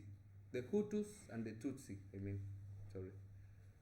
The Tutsi, they were there, they wanted to annihilate the Hutus because they were not in good terms, and they wanted favor from the colonizers. So they saw Hutu as they saw them as an hindrance. So they wanted to clear them. Genocide means clearing a section or a group of people. Yes. Now the fifth one, we'll come back to the Rwandan genocide later on. The fifth one, that is the Cambodian genocide. As we know, Cambodia, it is well known for, it is the poorest country in the world. Yes, Cambodia is one of the poorest countries in the world. So, in 1975 to 1979, it was the regime of Rouge which caused death of estimated 1.7 million people through execution, forced labor, and starvation. People were harsh. People were very harsh. At least in these modern days, we are living with with at least people who are educated in matters of human rights, who are educated in matters of taking care of your neighbor. Yeah, at least in the intervention of Bible, it has made people aware of how to treat their neighbors, of how to care about the society, and how to care about anything that is living, not only the society but also animals. Number 6 is the Bosnian genocide, which occurred in 1992 and 1995. This is just some 30 years ago. This was ethnic cleansing and systematic killing of Bosniaks by the Serb forces during the Bosnia War. This led to the killing of up to 100,000 people. I don't know what I can say, but war is not a good way of resolving conflicts. We have to come up with considerable measures which may enable us to articulate our grievances or articulate our wants in a more civilized way. And this has led to democracy, as we all know, which is a rule of the people, by the people, for the people. And this has led to also elections, which was not a thing of the past. Yeah, dictatorship had ruled most of the countries in the world. Yes. The seventh one is the Assyrian genocide, which took place in 1914 to 1920. This was targeting the Assyrians and Christians, and this resulted to the death of close to 750,000 people. This was even past AD, after death of Jesus Christ, but Christians were still hated. They were still hated, and this comes. The word Ottoman comes from Asia. More so from Asia, as I know it, because as the Arabs came to coast,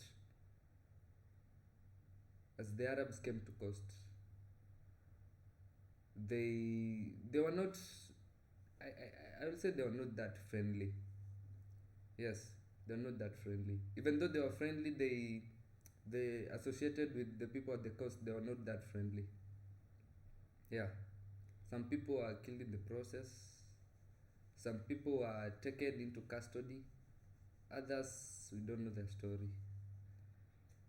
Yeah, the 8th one, this is the indigenous genocide in the Americas, which was in the 15th century and onwards.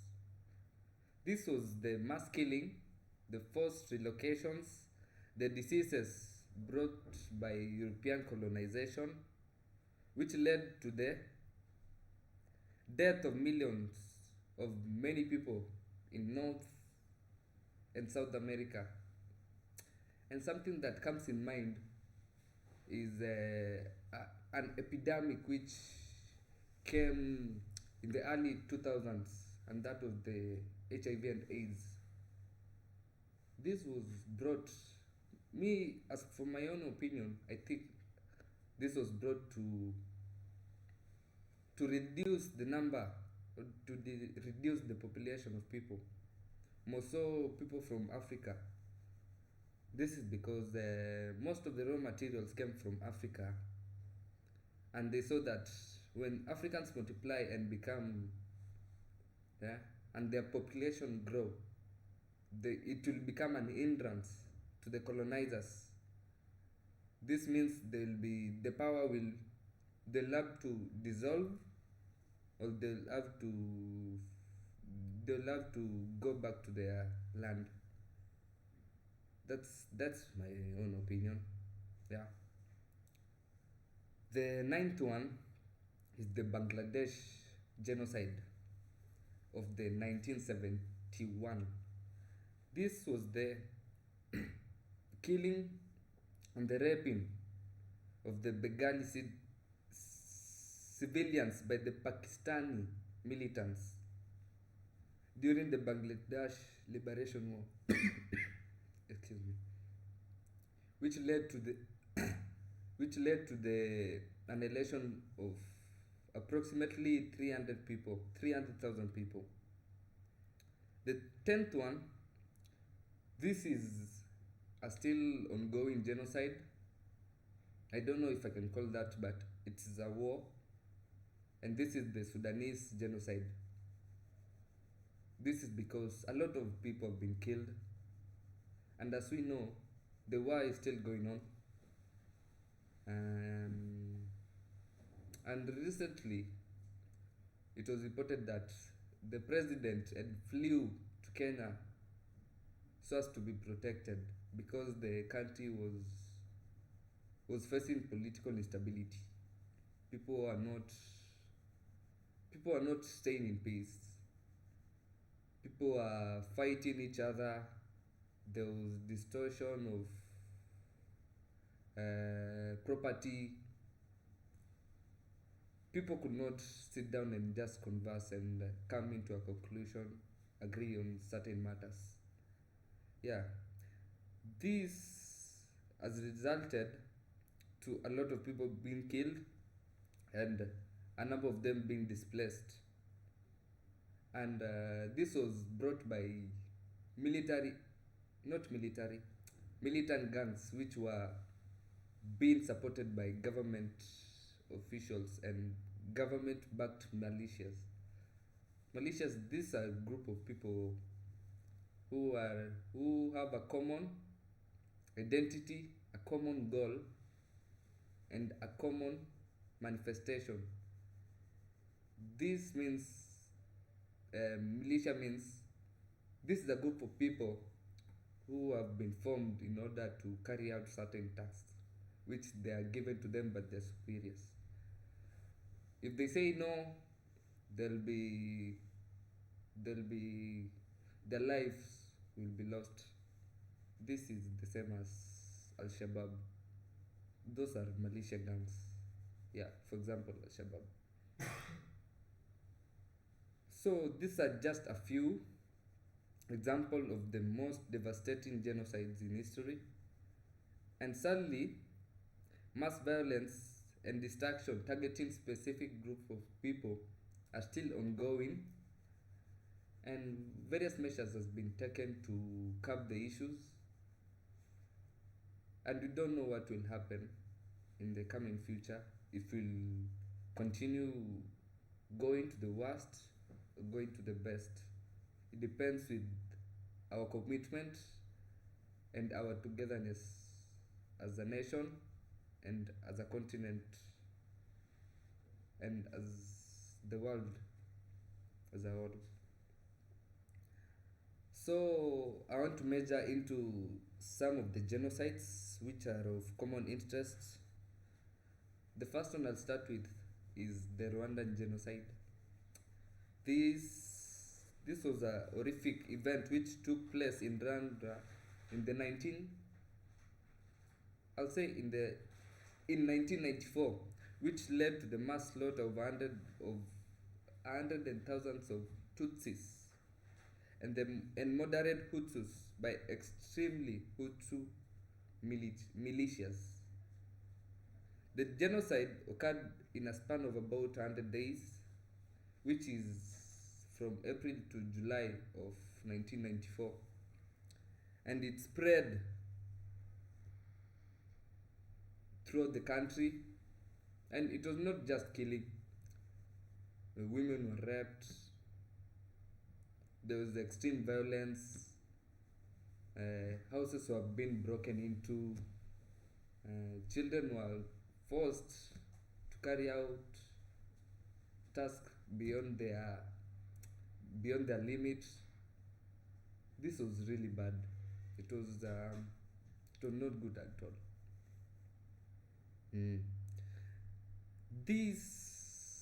The roots of these genocides can be traced back to the colonial period, where the Belgian colonizers, they were the Belgian colonizers, as I can say, they wanted to colonize that part of Africa around Rwanda, Burundi. They are mostly concentrated in that region. Mm? And they caused a rift between the Hutu and the Tutsis. And this led to political tensions and economic disparities following the independence of Rwanda in 1962. Just imagine, Rwanda gained independence in 1962, and later on, the effects of colonialism got them in 1994, which led to the genocide which took place. But I thank the current president of Rwanda, who is Paul Kagame, for maintaining the political stability of those years. Up to now, Rwanda is the most safest place to go right now. For if you litter, you'll be fined. The city is just up to par by the latest invention. The technology is top notch. Everything is okay. I salute President Paul Kagame for that effort and for bringing the country into a political standstill and a political stability country. In April 6th, 1994, the assassination of the Rwandan president, who was a Hutu, sparked the genocide. So the genocide started when the Rwandan president, who was a Hutu, was killed. The Hutu extremists, including the government officials, took it personal and planned attacks against the Tutsi, which led to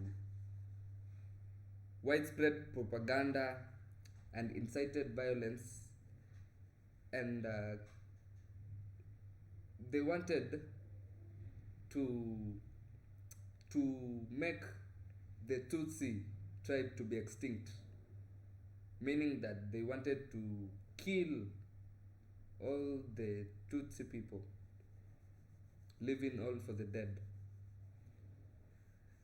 During the genocide, the Tutsi were hunted down and killed in their homes, churches, schools, mosques, and even hospitals.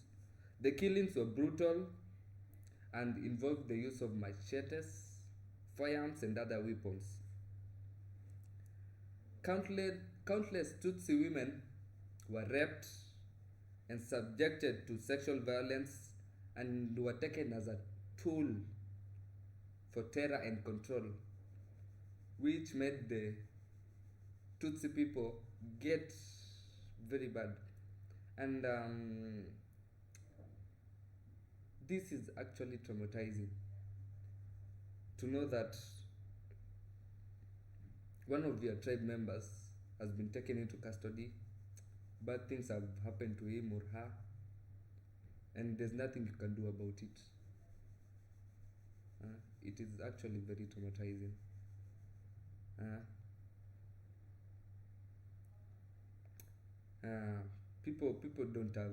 Some people don't have moral sense. They only think with their emotions, not with their minds. Despite the escalating violence, the international community has fairly and largely intervened to stop the genocide from ever taking place in any part of the country. These efforts have been noticed by the United Nations peacekeeping missions in Rwanda, which, hampered by limited resources, at first the United Nations came, but due to the limited resources, they were not able to completely wipe out the genocide from the country. Meanwhile, many of the Western nations hesitated to intervene due to concerns of risking their own soldiers for the interest of another country. Even though you're human, you have to consider your interest first. And other countries, most especially the Western countries, they were in fear of sending their soldiers because they didn't want to see them get murdered, or they didn't want to lose their own people. Sorry. This genocide finally came to an end in July 1994, when the Rwandan Patriot Front, that was a party, a Tutsi rebel group, seized control of the country effectively, which put an end to the mass killing of people. This means that it wouldn't have come to an end if it was not for the formation of the party and the intervention of the Tutsi, because this war was brought by the Hutus to the Tutsis. So they wanted to end this, so they decided to form their own party to fight the Hutus. By then, an estimated number of 8,000 Tutsis and moderately Hutus have been brutally murdered, and Rwanda was left devastated by the violence and the trauma. In the aftermath of the genocide, Rwanda faced enormous challenges in rebuilding its society and reconciling in the divided communities. The government initiated a process of justice and reconciliation, which led to the introduction of courts and the perpetrators of the genocide at the community's level. So after the party was formed, this led to the formation of courts, which led to those who had committed crimes were taken to those courts. And it took a lot of time for all those who committed the crime to be given a sentence, or to get. It took a lot of time for the Tutsi to get their justice, but they finally got it, thanks to the intervention of the international powers, the international nation, and the growth of literacy or literate people, which led to also the establishment of courts to take the perpetrators to court so that they can face a jail time. So I will briefly touch on the Sudanese genocide, which is still ongoing. This is where this genocide has been brought by the militias, which were backed by government officials, and this targeted ethnic groups, primarily the non-Arab African communities, which led to mass atrocities, killing and displacement of people, while the conflict was referred to as genocide. This was mainly due to the complexion. Complexion means the skin color, your skin color. So if they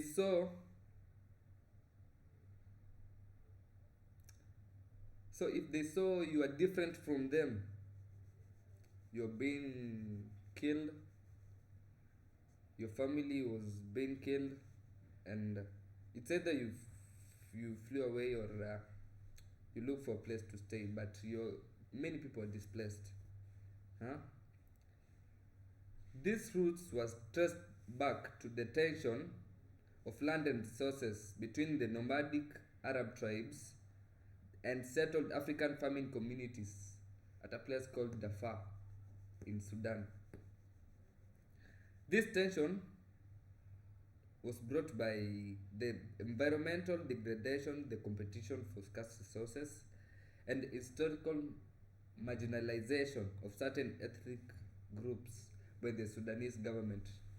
The Sudanese government had set aside some groups. This was like in Kenya, we can say, in certain regions, for example,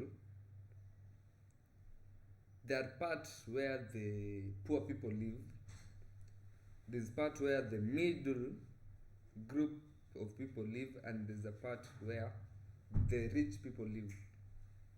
Like for example, let me take, for example, Nakuru County. There is a section where the rich people live, that is the Milimani area. The middle-aged people, I can say Bahati, those areas, and the low-level people, sections of Bahati going to Kiti, those sections.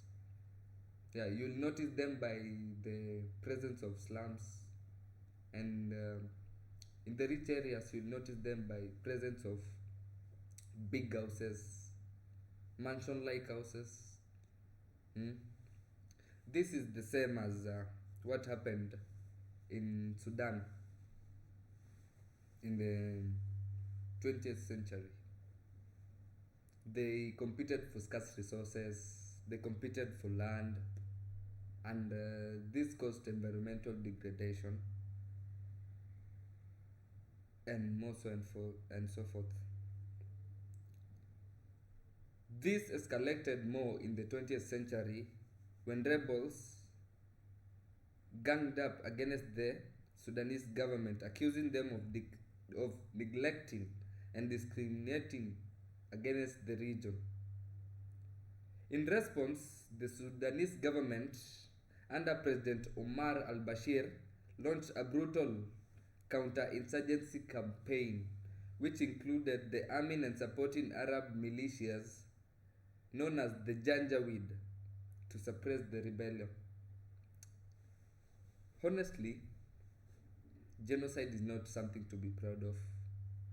Genocide led to the mass killing of people, and this completely wiped up certain number of people. And though they have tried to produce or reproduce, they won't recover from that trauma that happened not very long time ago, but just in the recent past. To sum up, I want to talk about the several measures which were put in place by both national and the international levels in order to prevent the genocide from ever happening again. The first one, there was the introduction of the international law and the introduction of the International Criminal Court, which is the ICC. This has led to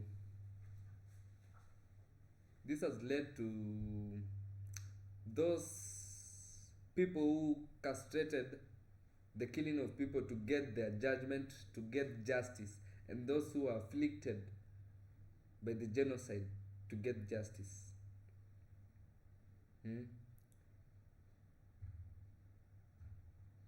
The crimes under the international law obligates signatory states and prevents and punish the acts of genocide. The second one, the early warning systems. These have been brought about by international organizations, in order to prevent some things like this from ever happening again. For if there were signs that the genocide will ever happen again, there will be early warning signs which will be signaled in order to prevent the war from starting, or in order to stop the war from even being planned. The other one is the intervention of the peacekeeping missions, such as the UN peacekeeping missions. This has led to the reduced number of violence in our countries,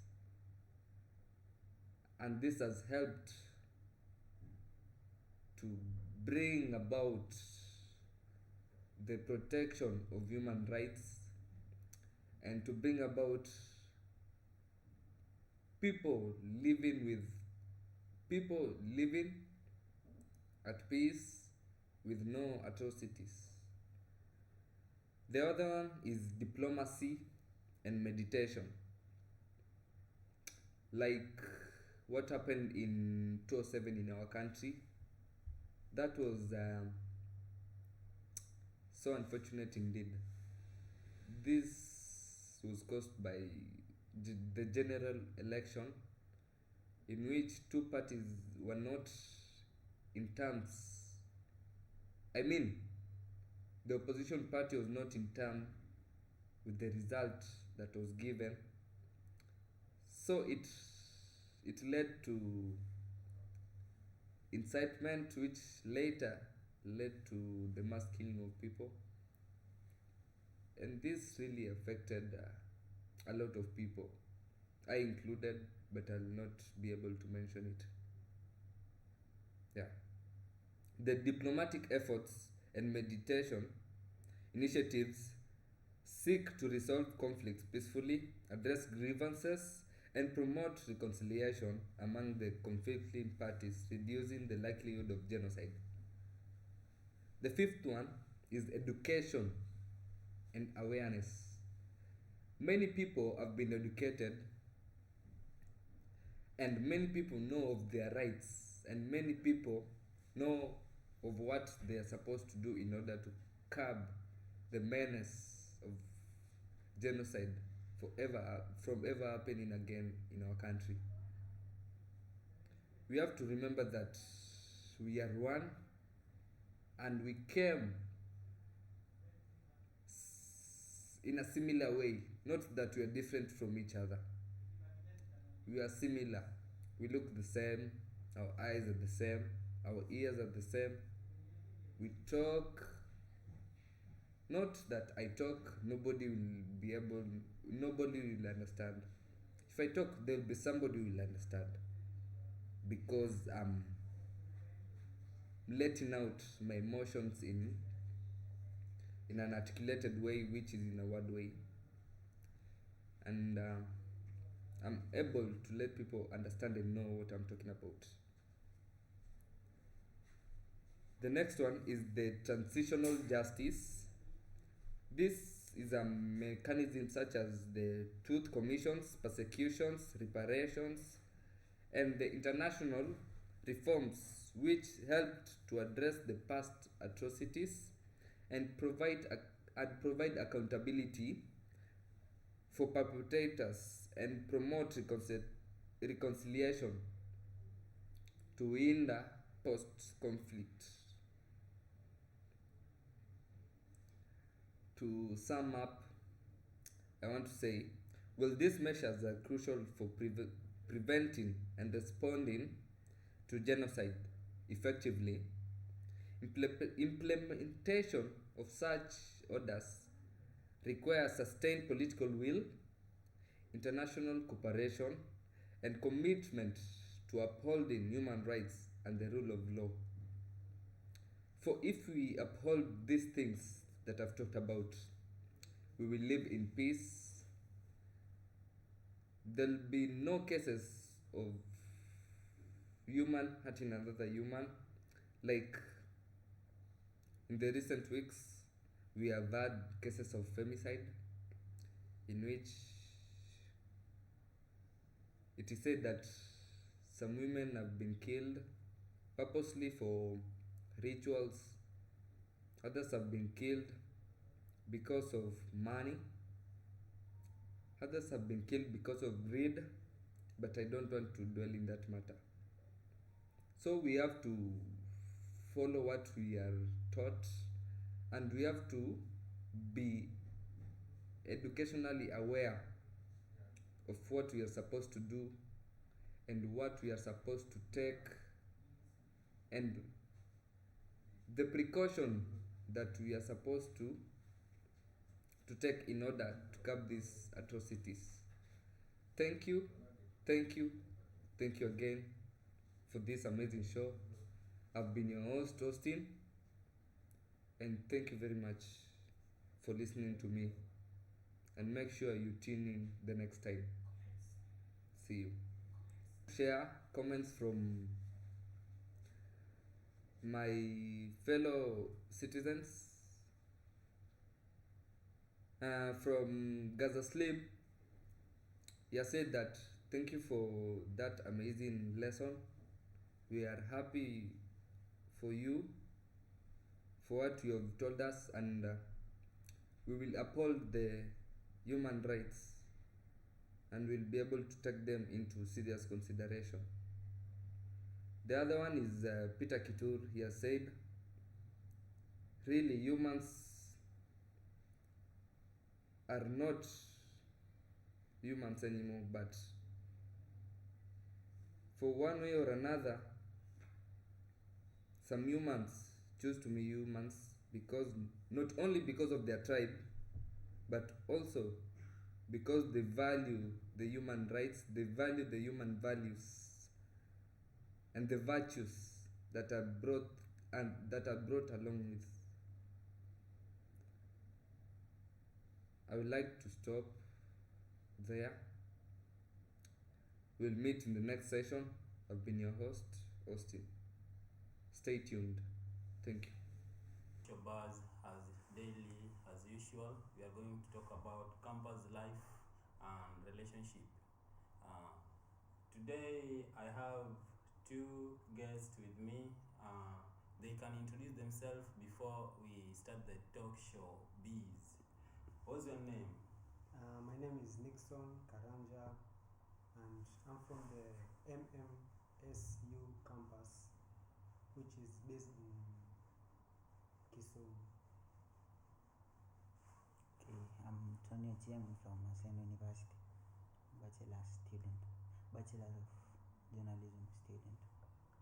And I'm your host as daily as usual, Luozo, the man himself, the man who have got a lot of experience when it comes to campus, relationship and culture.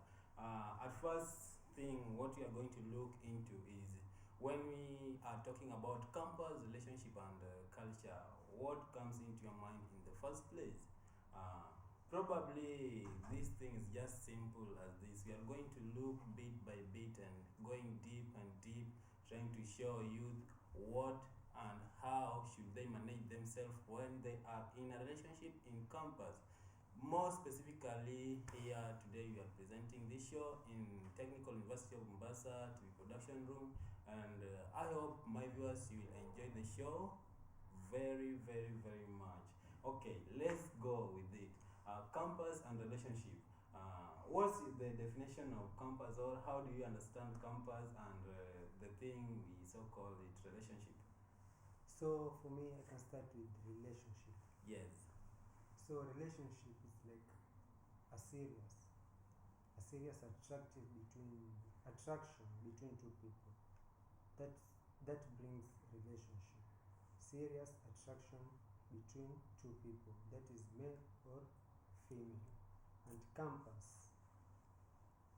is all where we are based on. We all know campus. Yeah.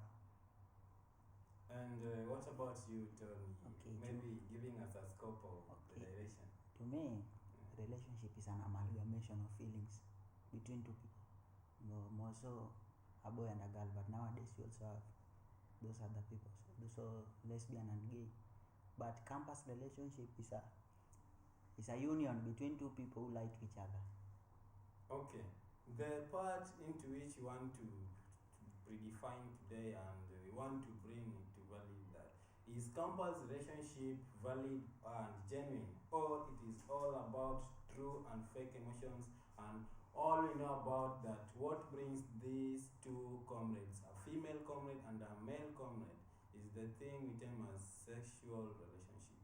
Because as per my own perception, even from the very beginning I stepped foot in campus, I came to realize that everything about relationship and campus is just about a boy and a girl. A boy knowing a girl and DMing her, texting her, hi babe, what, and the next thing in that text, after each and every person in that zone have known each other, is just arranging for meetup. And this meetup, probably the main thing that is going to be done, or the main agenda of this meetup, probably you can predict, even with I myself not predicting. What's the main agenda? Okay, we can say the meetups Yeah. are for, like, for me the meetups are for the boy to know the girl, or the girl to know more about the boy.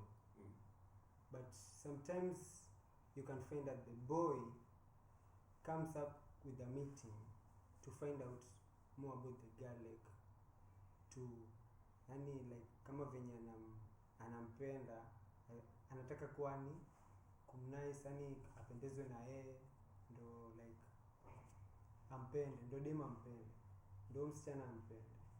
Yeah. And what about you? This meetup, because this is the obvious thing. Maybe I was thinking about different idea about like today I was working within the campus environment, and I happened to have spotted a very beautiful girl, a girl with all the qualities, because of course you know the qualities that a man like me can admire in a girl. So-called the seductive figure. Yeah. And she's beautiful. So I managed to approach this girl, and then I asked her about her name and everything else.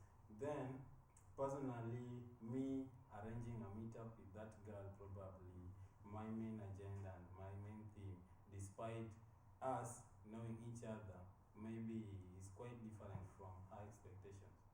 Of course, utapata vijana wengi wanasemanga dem haizikuja kwangu na atoke bila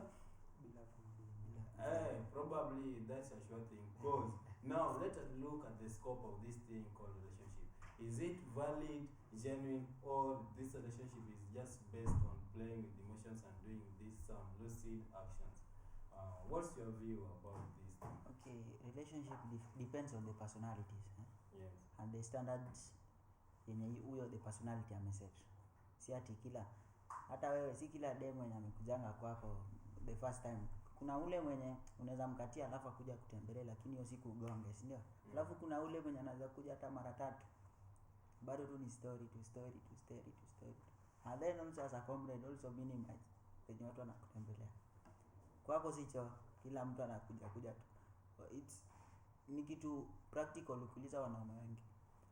Msichana akitembelea once, ya kwanza utatumia protection, ya pili utatumia, lakini ya tatu venye zinaendelea unaanza kumwamini na ni hivyo ndo wamekudunga kaokeni. Okay, getting information and comments from some of our viewers here. Maybe let me highlight them. Obunga here is just trying to say that whatever Tony is saying is just a real definition of what people call dust. Like a girl or a lady cannot visit you once, twice, thrice without you engaging into sexual activity. Just call okay. Let me reply to that. Yeah. Okay, people nowadays mistake what simping is. Yeah. Simping is a person who begs for attention from a lady. That's the true definition of simping. Who begs for attention from a lady. Okay, let us get this right. Simpions and simpings are people who beg, or are men or boys who beg for attention from a lady. Yeah.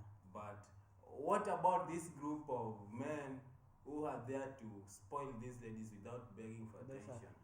They just buy these ladies luxury. You cannot take someone for luxury things, someone who you don't want attention from. huwezi chukua mtu mwenye hakuna kitu imekuattach kwake alafu unampeleka unamspoil. Maybe tu kama wewe your source of money should be questioned, but msee mwenye ako tu sawa, mwenye atapeleka dem sijui unambaia nini lakini huko chini nayo uone, huyo ni simp. That's a simp. I'm going to ask both of you this question in common and in general. Are you guys dating? Because you are also comrades and you are in campus. Are you guys dating? And in your relationship, how do you conduct yourself and how do you maneuver with that kind of relationship, knowing very well that after graduation, you and the girl you are dating right now, it will be over? Are you in a relationship in the first place? For me, currently, no, I'm not in a relationship.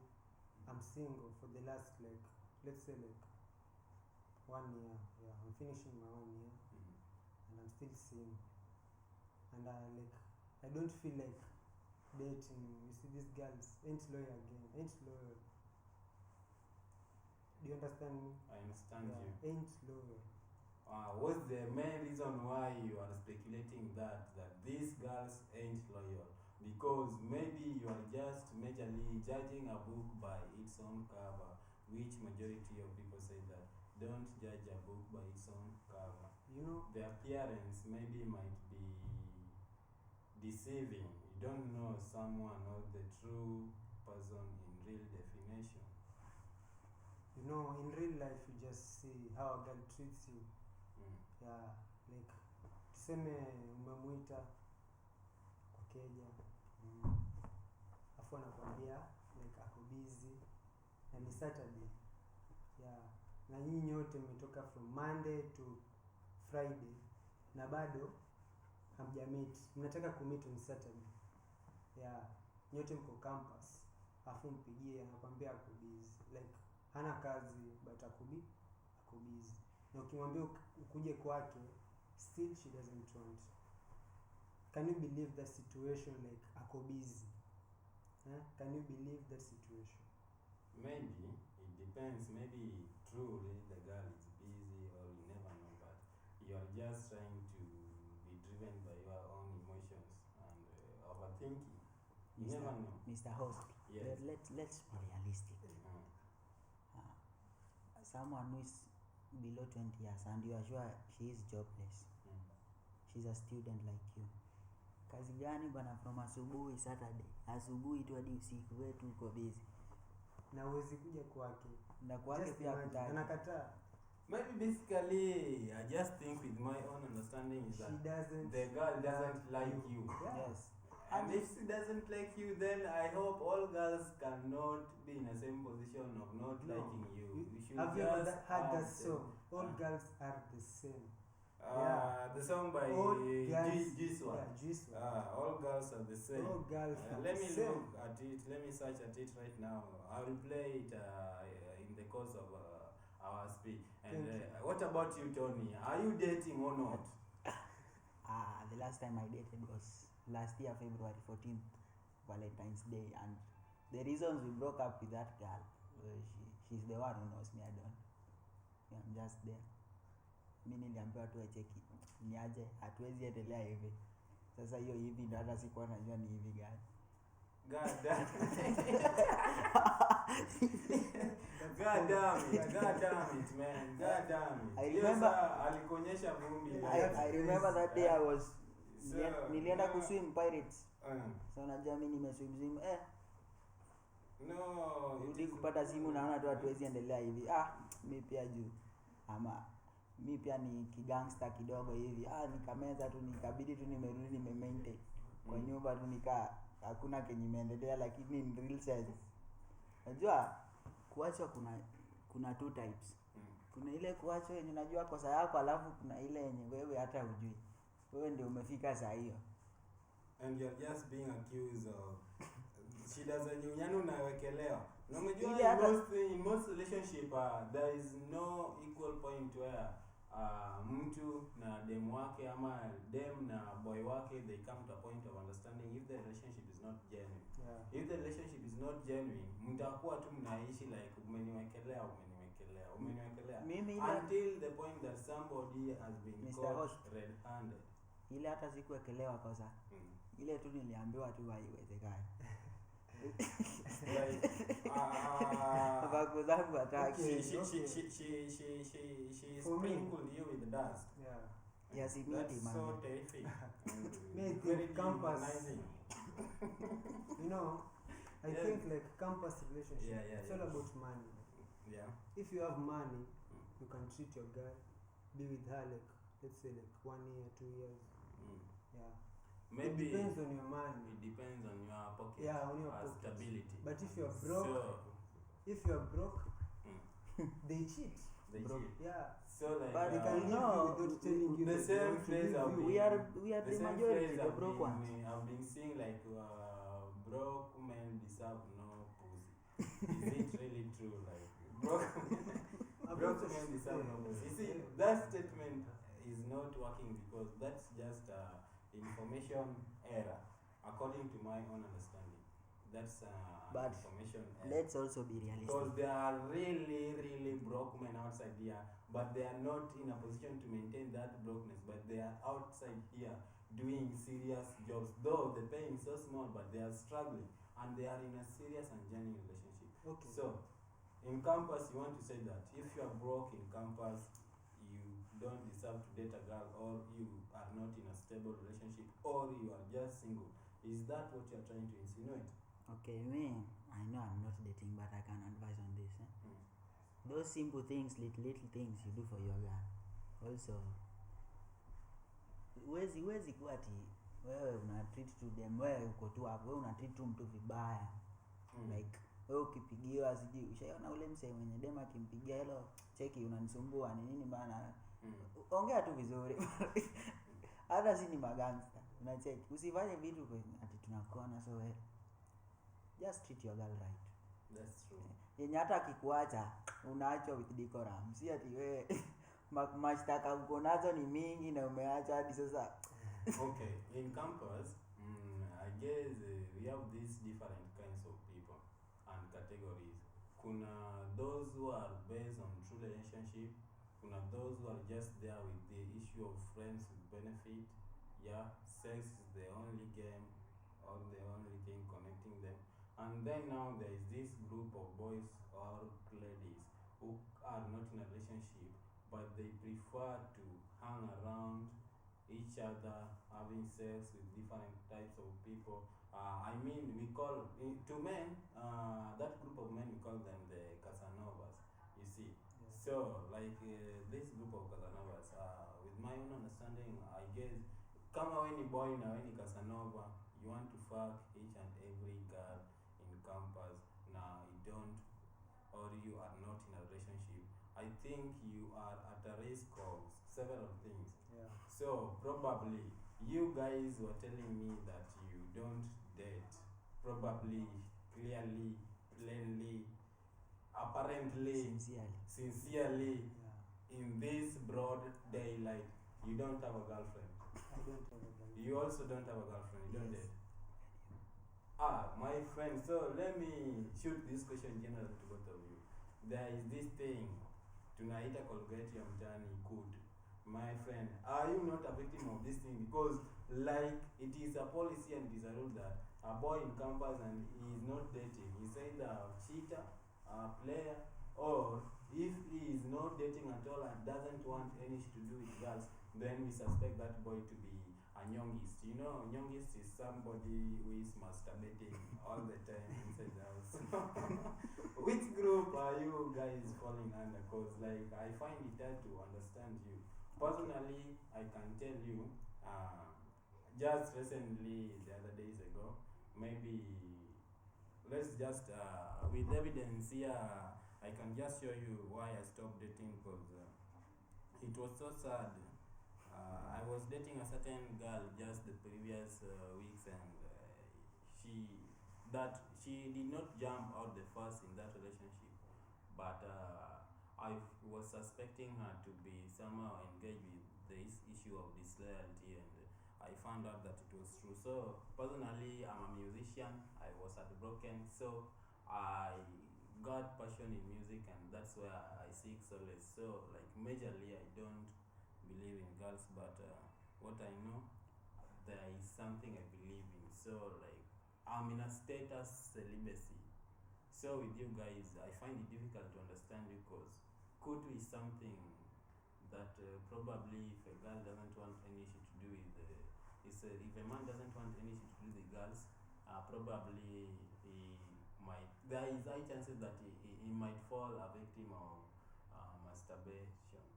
Is that true? Are you masturbating? No. And what about you? Okay, let me tell you something. Having sex doesn't mean having sex and dating. These are two different things. Yeah. The fact that I'm single just means girls around my circle wanaweza kuwa wengi. Unajua ukidate msichana hizi kuzoea juu because you have a girlfriend. Italeta mashida mingi. But when I'm single, mimi naweza interact na huyu. Sasa like hata kama wewe ndio mdomo ni mzito namna gani? Like You have 20 girls in your circle, hata kuconvince tu mmoja tu wewe huwezi. So with your case, because like Tony is trying to justify his own case, like maybe he's not dating, but he has a circle of girls around him that if he needs sex, he can just holler any one of them, and then they pull up. for me, I don't find sex like a big deal. You see, and I don't find that name kutu like a big deal, because I have my hobbies. For the last 1 year, I've been doing some hobbies. Keeping myself busy. Like I don't keep my mind on girls, and I don't think about sex. You see, but I interact with more than like about many students in our school, and there are many girls out there. But you know, I interact with them. Yeah. statistically, it is being said that at all costs there are some other things which are beyond human being control. Like you can say that you are in a total state where you don't consider sex a priority in your life, but at some point there are these natural changes that occur within our bodies, such as erection, which might be cause of prolonged sexual desire.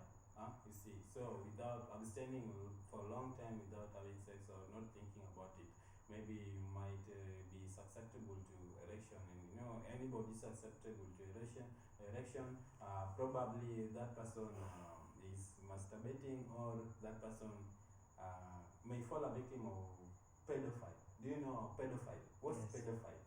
What's pedophile? Pedophile is that habit of engaging in intercourse with a student of minor, someone who is a student but not of a tertiary level, like someone mwenye ako high school ama primary school, like going at the lowest prototype thereof of a lady, like wewe kulala na form 1, hiyo ni pedophilia. So it is just like that. If a man is claiming not to be sexually attracted to ladies and claiming that he is in a total state where he doesn't think about sex, those are the questions that we might ask behind those statements. So maybe there is that one viewer who might be in this same kind of position as you are, and there is that other viewer who also is now challenged by this situation and he needs help. So how can you assure them, or how can you explain it openly to them so that they can understand it without these background questions evolving? Yeah. So staying single and not having sex for a long time, I understand you, Mr. Rozo. I really understand you, what you say. But I can tell you that in this life you just really need to focus. Like if you're in campus, you just really need to focus on your studies, not love. You see, you can have those things like in your life, but you can prevent them within your mind and focus on study. Can focus on your study. Yeah, like doing something that makes you outreach of that situation that you're saying that you can going yani kufanya masturbation. Yeah, like unaweza prevent kitu kama hiyo. So Kutofikiria about masturbation and thinking about study, thinking about your hobbies, making your time well, time management, like this time I should be here, this time I should be here. You see, you make your life short and like your life easier. how do you feel when you see the circle of your fellow men, even those people who are close to you, hanging around with ladies, and some of them are in a successful relationship, yet you are claiming to be anti-relationship with ladies? How do you feel about it, even when they call you out, you guys go out and hang around some buzzing places, and you don't have a girl, and they are there with their ladies and girlfriends? How do you cope up with that thing, or how do you feel about it? Okay, I don't feel bad and I don't feel good anyway, but I can just say like mimi najishughulisha na mambo yangu, ushaona. Hata tukienda sherehe na wewe si lazima nikuwe na wewe, unacheki, napiga sherehe kwangu. Do you agree with the statement that Nikki is saying, Tony?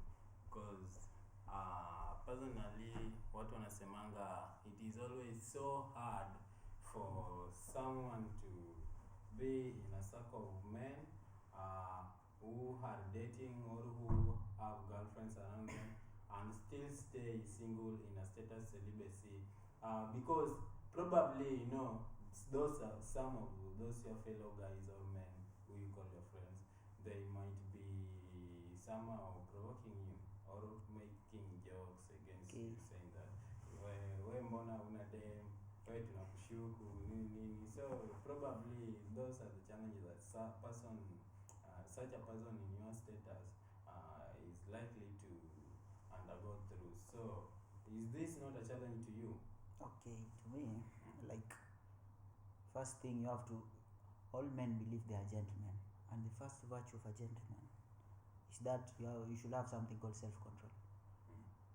What someone does should not be of more impact to you. Someone's relationship life is his. Your relationship life is yours. Like me, I'm not single because I cannot find another girl to date. Okay, they do say that I'm not dating. I don't date because I can't date. I just don't date because You don't want to. not that I don't want to. Those who I want to date don't want me. Those who I don't want me to date. So ili kuavoid mashida mingi, stay neutral. Yeah. So Because those who want you to date them. let us take this situation. Yeah. Comrade, umekutana na dem mwenzako, the girl lives I'm a in man. hostel. Yes. I'm calling them girls because basically, me, as per my own view, a girl who is a university student doesn't deserve to be called a lady. Why do I say so? Minority of them deserve so, but so I'm just majoring on the majority, because these ladies are not mature enough, because they have just adjacently migrated from high school, where they were under full control and responsibility of their parents, to campus, where now they are now facing life for the first time. So you see, some of them still are under guidance of their parents, not as men or boys who are in campus. Majority of them do focus on their own life, and maybe they find a scope of their own life by themselves with their own principles and guidance.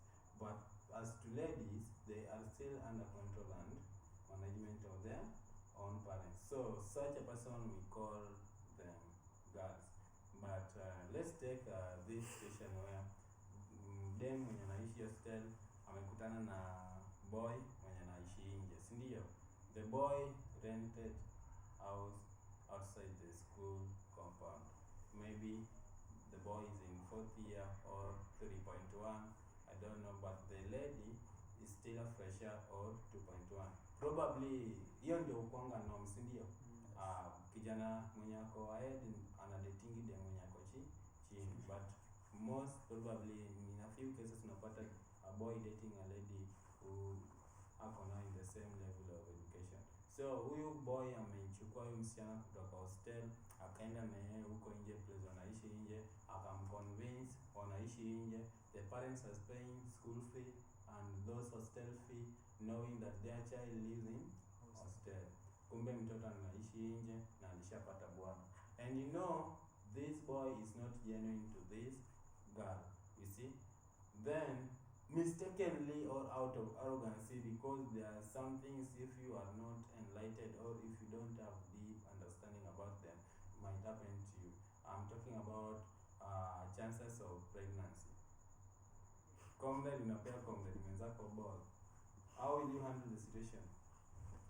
If you try abortion, that's like you are risking the life of the lady, you see. Now, if the boy is genuine, he'll stay by the side of that girl till the last day. But much 100% with the boys whom I have interacted with around the school compound or whom I have chatted with about this issue, most of them wananiambianga in case yeye amechukua dem ama imehappen kati yake yeye amepea dem wa hostel ball ama any chance like amepea fellow comrade mwenzake ball msichana, the first thing atafanya is to kwenda ushago kujificha. Tunaitanga kufly.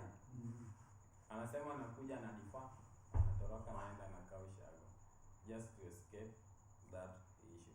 So unaona by the time I escape that issue, this lady here is left stranded. You see, that's one of the things that personally me I hate while I see those people who are dating in campus working together, because I know a big percentage of them are not genuine to each other. So unapata boy anakimbia anaenda ushago kwa mamake, ana explain mamake some of the issues that exist, anakaa huko ushago, then ameacha huyu msichana huko baada ya stranded, you see. So this is a challenge that huyu msichana is just or anaweza possibly anajaribu contemplate suicide and kudate. So with you, wewe unaweza ambia such kind of guys what? Mimi naweza mwanaume mwenzangu, usiwahi toroka majukumu yako. What you did is not such a big deal, like kupea mwanamke mimba. Hiyo ni kitu like it can happen, but it happened in the wrong time. But you don't have to give up as a man, a real man. Ufai kuwepa majukumu yako. So mimi naweza kuadvise like wewe kaa tu like work hard. Yaani usiwahi ogopa. Kama umepea mwanamke watu mimba, and ambia tu wazazi wako, like be open, tell your parents, yeah, this and this happened, and the lady tells her parents this and this happened, and the parents come together, even if they are far, we have phone calls. Yeah, so that's being a real man. Even though mwanaume like anachukua hatua, si kuchukua hatua eti utoroke nyumbani. Ukitoroka nyumbani umepa majukumu mawili, umepa shule na nyumbani pia unajulikana umefanya makosa shule. Those are two things. Mbona ulete two things ambapo ulikuwa ufanye tu ikue once, ambapo mzazi hawezi kataa usiende shule. Angekuambia tu niletee msichana, akizaa mambo itakuwa sawa. Wewe endelea kusoma. Yeah, that's the advice I can tell mwanaume. Usiepe majukumu yako uliyofanya mwenyewe. So like the guy should face the situation. Yeah, should face the situation. Well, maybe unaweza sema the guy should face the situation, but you know it depends with different kinds of people. Maybe the background of this guy still is coming from a vulnerable background. Even if background, you can't. Hiyo ni kitu umefanya. Kumbuka ni mtoto. It's a new being. Ni kama wewe, just imagine it's you uko kwa hiyo tumbo. So babako akukimbie hivyo, huyo will you feel? Ama like mamako akuja kuambia babako alikukimbia. What will you feel as the child? Utafeel vibaya. Yeah, na wewe utafanya tena hivyo, huwezi fanya hivyo. Basically that's what we call living. Yeah. Na tukiangalia the other side when it comes to this campus relationship, unapata majority of these students they are just having sex without any of them knowing this might be there might be a risk of HIV or any STI infections, and that one can be so risky. So boy ashagundua alilala na dem ama dem. Like personally in Technical University of Mombasa, that is something that affects most people. In Technical University of Mombasa, there is a high spread of HIV through sexual intercourse, where a specific girl or one lady sleep with several boys, and then baadaye anatoa list akisema ameinfect hao vijana. So you see, these infected boys also, they don't show themselves ama wanajificha. Na pia the same way, ukiambukizwa HIV na msichana kama ujui ama dem kama ujui, same as to you, can you take a right measure ama unaweza choose the path of also hiding and doing the same thing to other fellow ladies? Okay, what you should do, just accept, kubali matokeo, alafu sasa just die alone. Hakuna msali kuambia wewe wanyanya. And then also every time remember you are still a youth, you are not a married person. Hata wanasemanga utamu ikikuwa utamu sana pia si tamu tena, si ndio? Just vaa tu raba ndugu yangu. Like me, I can test, in my whole life I've never had sex. Juu kisikia maugonjwa zingine si mchezo. Ni kubwa Kitu Nasikia ile kaswende manze. siku hizi kaswende kuna different categories. Most basically in Technical University of Mombasa kuna nyingine inaitwa project DFG, I don't know project what, but nasikia hiyo ikikushika in the next 24 hours kama hujasika any medication, you will be worse. But I've never had any case in our campus where there is anybody. There is one I had in Mishomoroni. They are calling it Mugithi. Have you heard of it? Mugithi, with my all senses, I just think it is a Kikuyu word. No, now that leave the Mugithi music. Now there's another kaswende here in Mishomoroni called Mugithi. They call it Mugithi. They say that one, if it catches you, you are normal. You are worse. You are worse. You are kublus. Okay, guys, there is something I want to show you a little bit. Maybe just relax and I show you the scope of how it goes. This is one of the best thing. So there is a certain bit here niliundia comrades wenye wanateseka, but it is more educative because inakufunza wachane na hizo issues za relationship. So maybe we can just listen to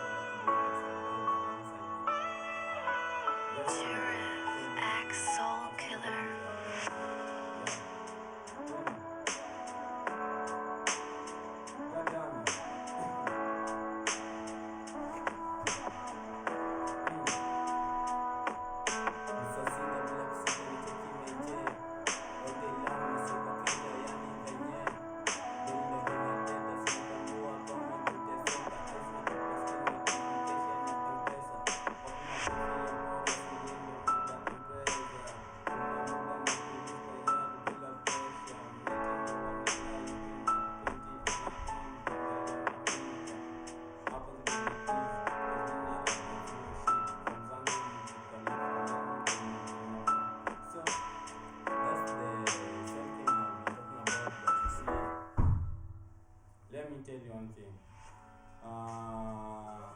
When it comes to campus relationship, because we'll be holding this show several times, when it comes to campus relationship, what's the best advice that you can give somebody, or that high school, or those high school kids who are still aspiring to come and join campus?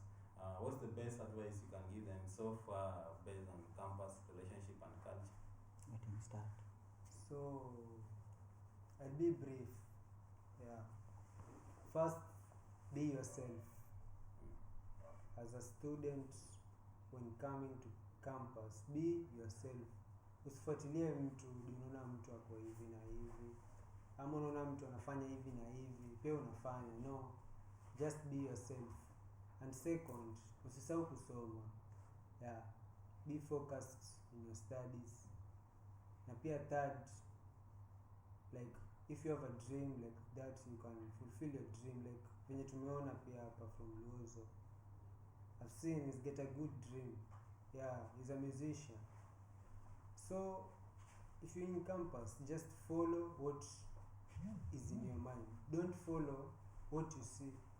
Follow what you've come to do in campus. Yeah, only brief. Those three things. Just take focus on. Maybe those I three think things. that piece of advice might be a little more bit complicated to that high school kid, because he was expecting or she was expecting something which is touching on relationship, just the truth about relationship in campus, because still but that's also equally a good piece of advice for them. Just be yourself. Ukikam campus uangalie ni nini unadai kuachieve, you be focused and you maintain the scope. But now in relationship, what can you tell these aspiring student of campus who are still in high school? What's the best advice so far concerning relationship only? Yeah, usikuje campus like utake kufall in love, like yani like fall in love na mtu anakupenda, utajua anakupenda aje, but in your own real sense, like campus relationship is all about love, and sometimes it's all about money. So don't spend money so much on this girl ndio kuje baadaye uanze kusema nimetumia pesa mingi kwa udem.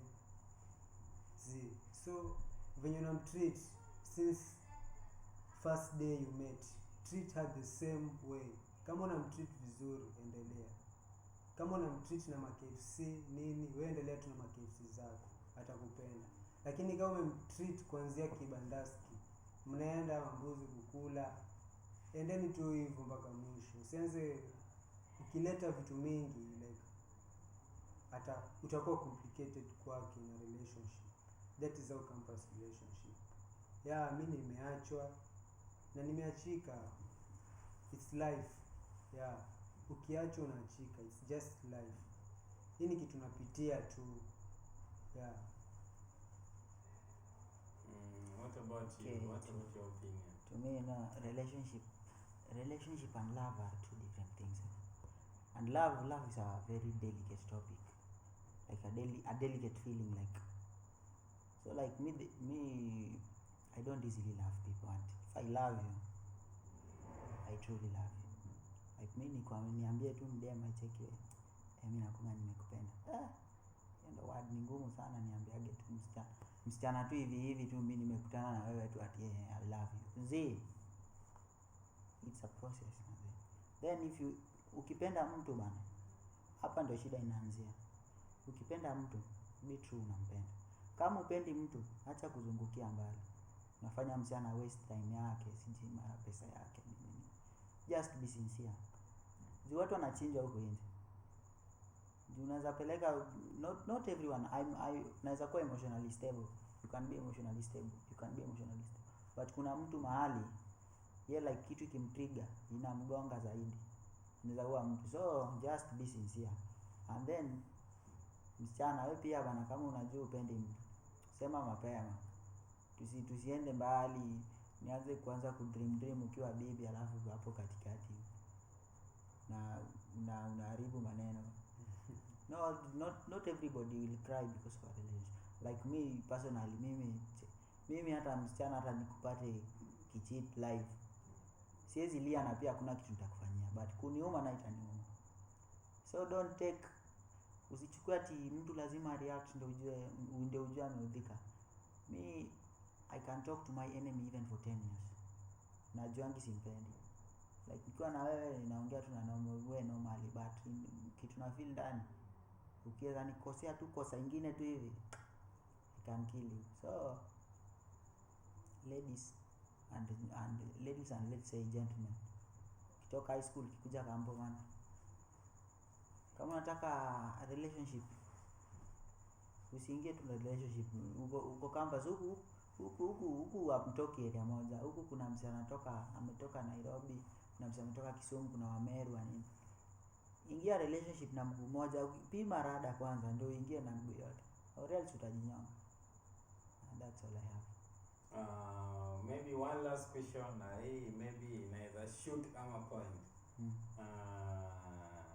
Ushapatikana kwa instance of simping? Mimi in my life yeah, unajua tunasemaga kigeto tunasemaga manze, shimo ya mnyambe si yako manze, lazima uiombe. Hiyo kitu si yako, kitu ni ya wenyewe, lazima uende tu pole pole ndio upewe. Sasa wewe unaleta kichwa ngumu kwa kichwa wenyewe utapata utapewa kweli tafakari ya babu lazima tu useme tu pole pole ndio upewe. Na what if umeenda kuomba pole pole in the name of umeogopa kusimba ama but hiyo kuomba pole pole ama kuomba pole pole sindiko kusimba? Yeah, kwamba hiyo kuomba pole pole na kusimba. Na what if umeomba na hujapewa? Kama hiyo ndo sasa tunaita kivumbi. Kivumbi, ametimua kivumbi. Ametimuliwa vumbi. Mramba. What about you? Shaisi. For me ni gangster in fact. In my real life nimekuwa gangster kidogo nikakuja nikapata dem, so kusim sijaisi. Vile tuliachana ndio. How many times have you been broken instances in my life? Okay, since toka niko in a serious relationship with someone, it's like 3 times. 3 times? Yeah. I have random questions. Do you believe a lecturer anaweza kunyang'anya dem? Vibaya sana. Because I can naweza toa example when I was, this one is a live example, when I was testimony. Yeah, this is a testimony. When I was after kumaliza form 4, nilikuwa na mdem fulani alikuwa mrembo, alikuwa anasoma Kisumu Girls. So akakujanga kunitembelea ndio nishamaliza form 4, alafu yeye pia alimaliza, so tumemaliza, so akakujanga home. So there's a friend of mine amenishinda kwa, nilikuwa by that time nilikuwa 17 but yeye alikuwa 21. So unajua mimi endeshanga bike, so nilikuwa nimetumwa Siaya, unajua Siaya. So mimi nikaacha mshauri kwa nyumba. Kibati mbaya ama mzuri, na ilipata kama modem alikuja kwetu a day before, akarudi kwao, akaniambia nataka kurudi that hiyo day nimeenda Siaya. Nikamwambia wewe unaweza kuja tu but ukuje later nitakukujia. Kumbe akakuja, kumbe huyu friend yangu kumbe alishachukua gari namba kwa simu yangu. Akampiga lugha hivi, sasa akakuja kwetu. So mimi pia kufika hapo area za hapo inaitwa Nyilema hapo, pikipiki kaacha kufanya. So ikabidi nimeiacha hapo kwa mechanic, nimerudi na public. So kuingia hapo penye mimi ulala, kupata slippers zingine. Tunajua viatu umezoea kuona but juu wewe ni mwanaume si kila kitu na pay attention mingi. Mimi nikaona viatu hapo nikasema hizi maybe umsi yako na mshori hapa ndani. Na walikuwa bedroom, kuna kitu kilikuwa inaendelea huko, unajua ni nini.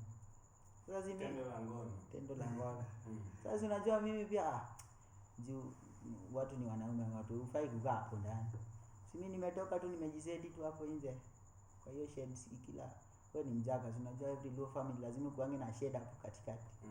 So mimi nimeenda nikajiseti hapo, mshauri ndiye akatoka wa kwanza, kaniona akarudi kwa nyumba. Watu hapa sasa mimi hadi kukulwa haikuniuma.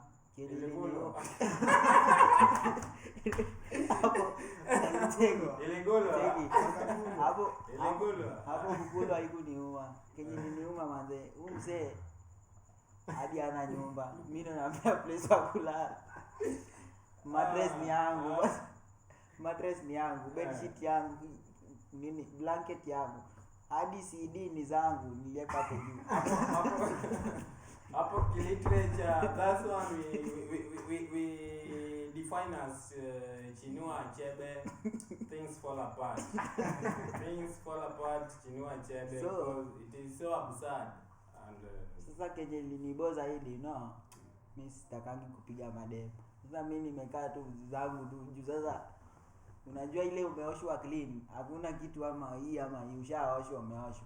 Sasa mimi nimekaa tu zangu alafu nakujiwa ati si venye unafikiria, sijui tunaweza ongea. Bwana, tunaongea nini? Kitu tu imekula tu vizuri hadi wewe umeona hapa, na hii ndio kitu imefanyika. So manze, should watch on that. Hata kama una cheat, and cheat penye siku hapo. But was he a lecturer? So see, that thing just relates anyone who wanawake wanaweza take na kila mtu. Bora tu kuna pesa na vibe imeingilia katikati yenye imeshinda hapo. Huyo tayari ashafieko. Okay. So guys, we are off time, and welcome for tuning in our show about campus relationship, culture and life. I was your host, Luozo. Meet me next time, tune in the same time, same accurate. Meet my Twitter handles, luozo.com, YouTube luozo.com, Facebook luozo.com. My official name is Silas Otieno, a student of Technical University of Mombasa, Communication Department, Faculty, Humanities and Social Science, under TV Production Room. And guys, we have realized 3 things that in relationship to those high schoolers who are still aiming to come to campus, just be sincere when you reach here with the relationship thing. And when you are in campus, maybe consider protection, and also just try to be faithful to your partner. Next time as we meet, we'll be discussing how do men treat their girlfriends in campus, depending on different social status. Maybe hapo ndio tutaanzia. Thank you, and maybe one word for our viewers. From me. One word. Keep safe, and ukiachwa pia kubali umeachwa. Achika tu, enda zako. Si lazima wakupende. Mapenzi achia mamako. Mapenzi achia mamako, but when you come to campus, look before you leave. As we finish, maybe you are about to play a certain song here, usual. All girls are the same, but I cannot manage to get it right now, but I think I have this one, which is so beautiful. It is not a simping song, but it is so beautiful song.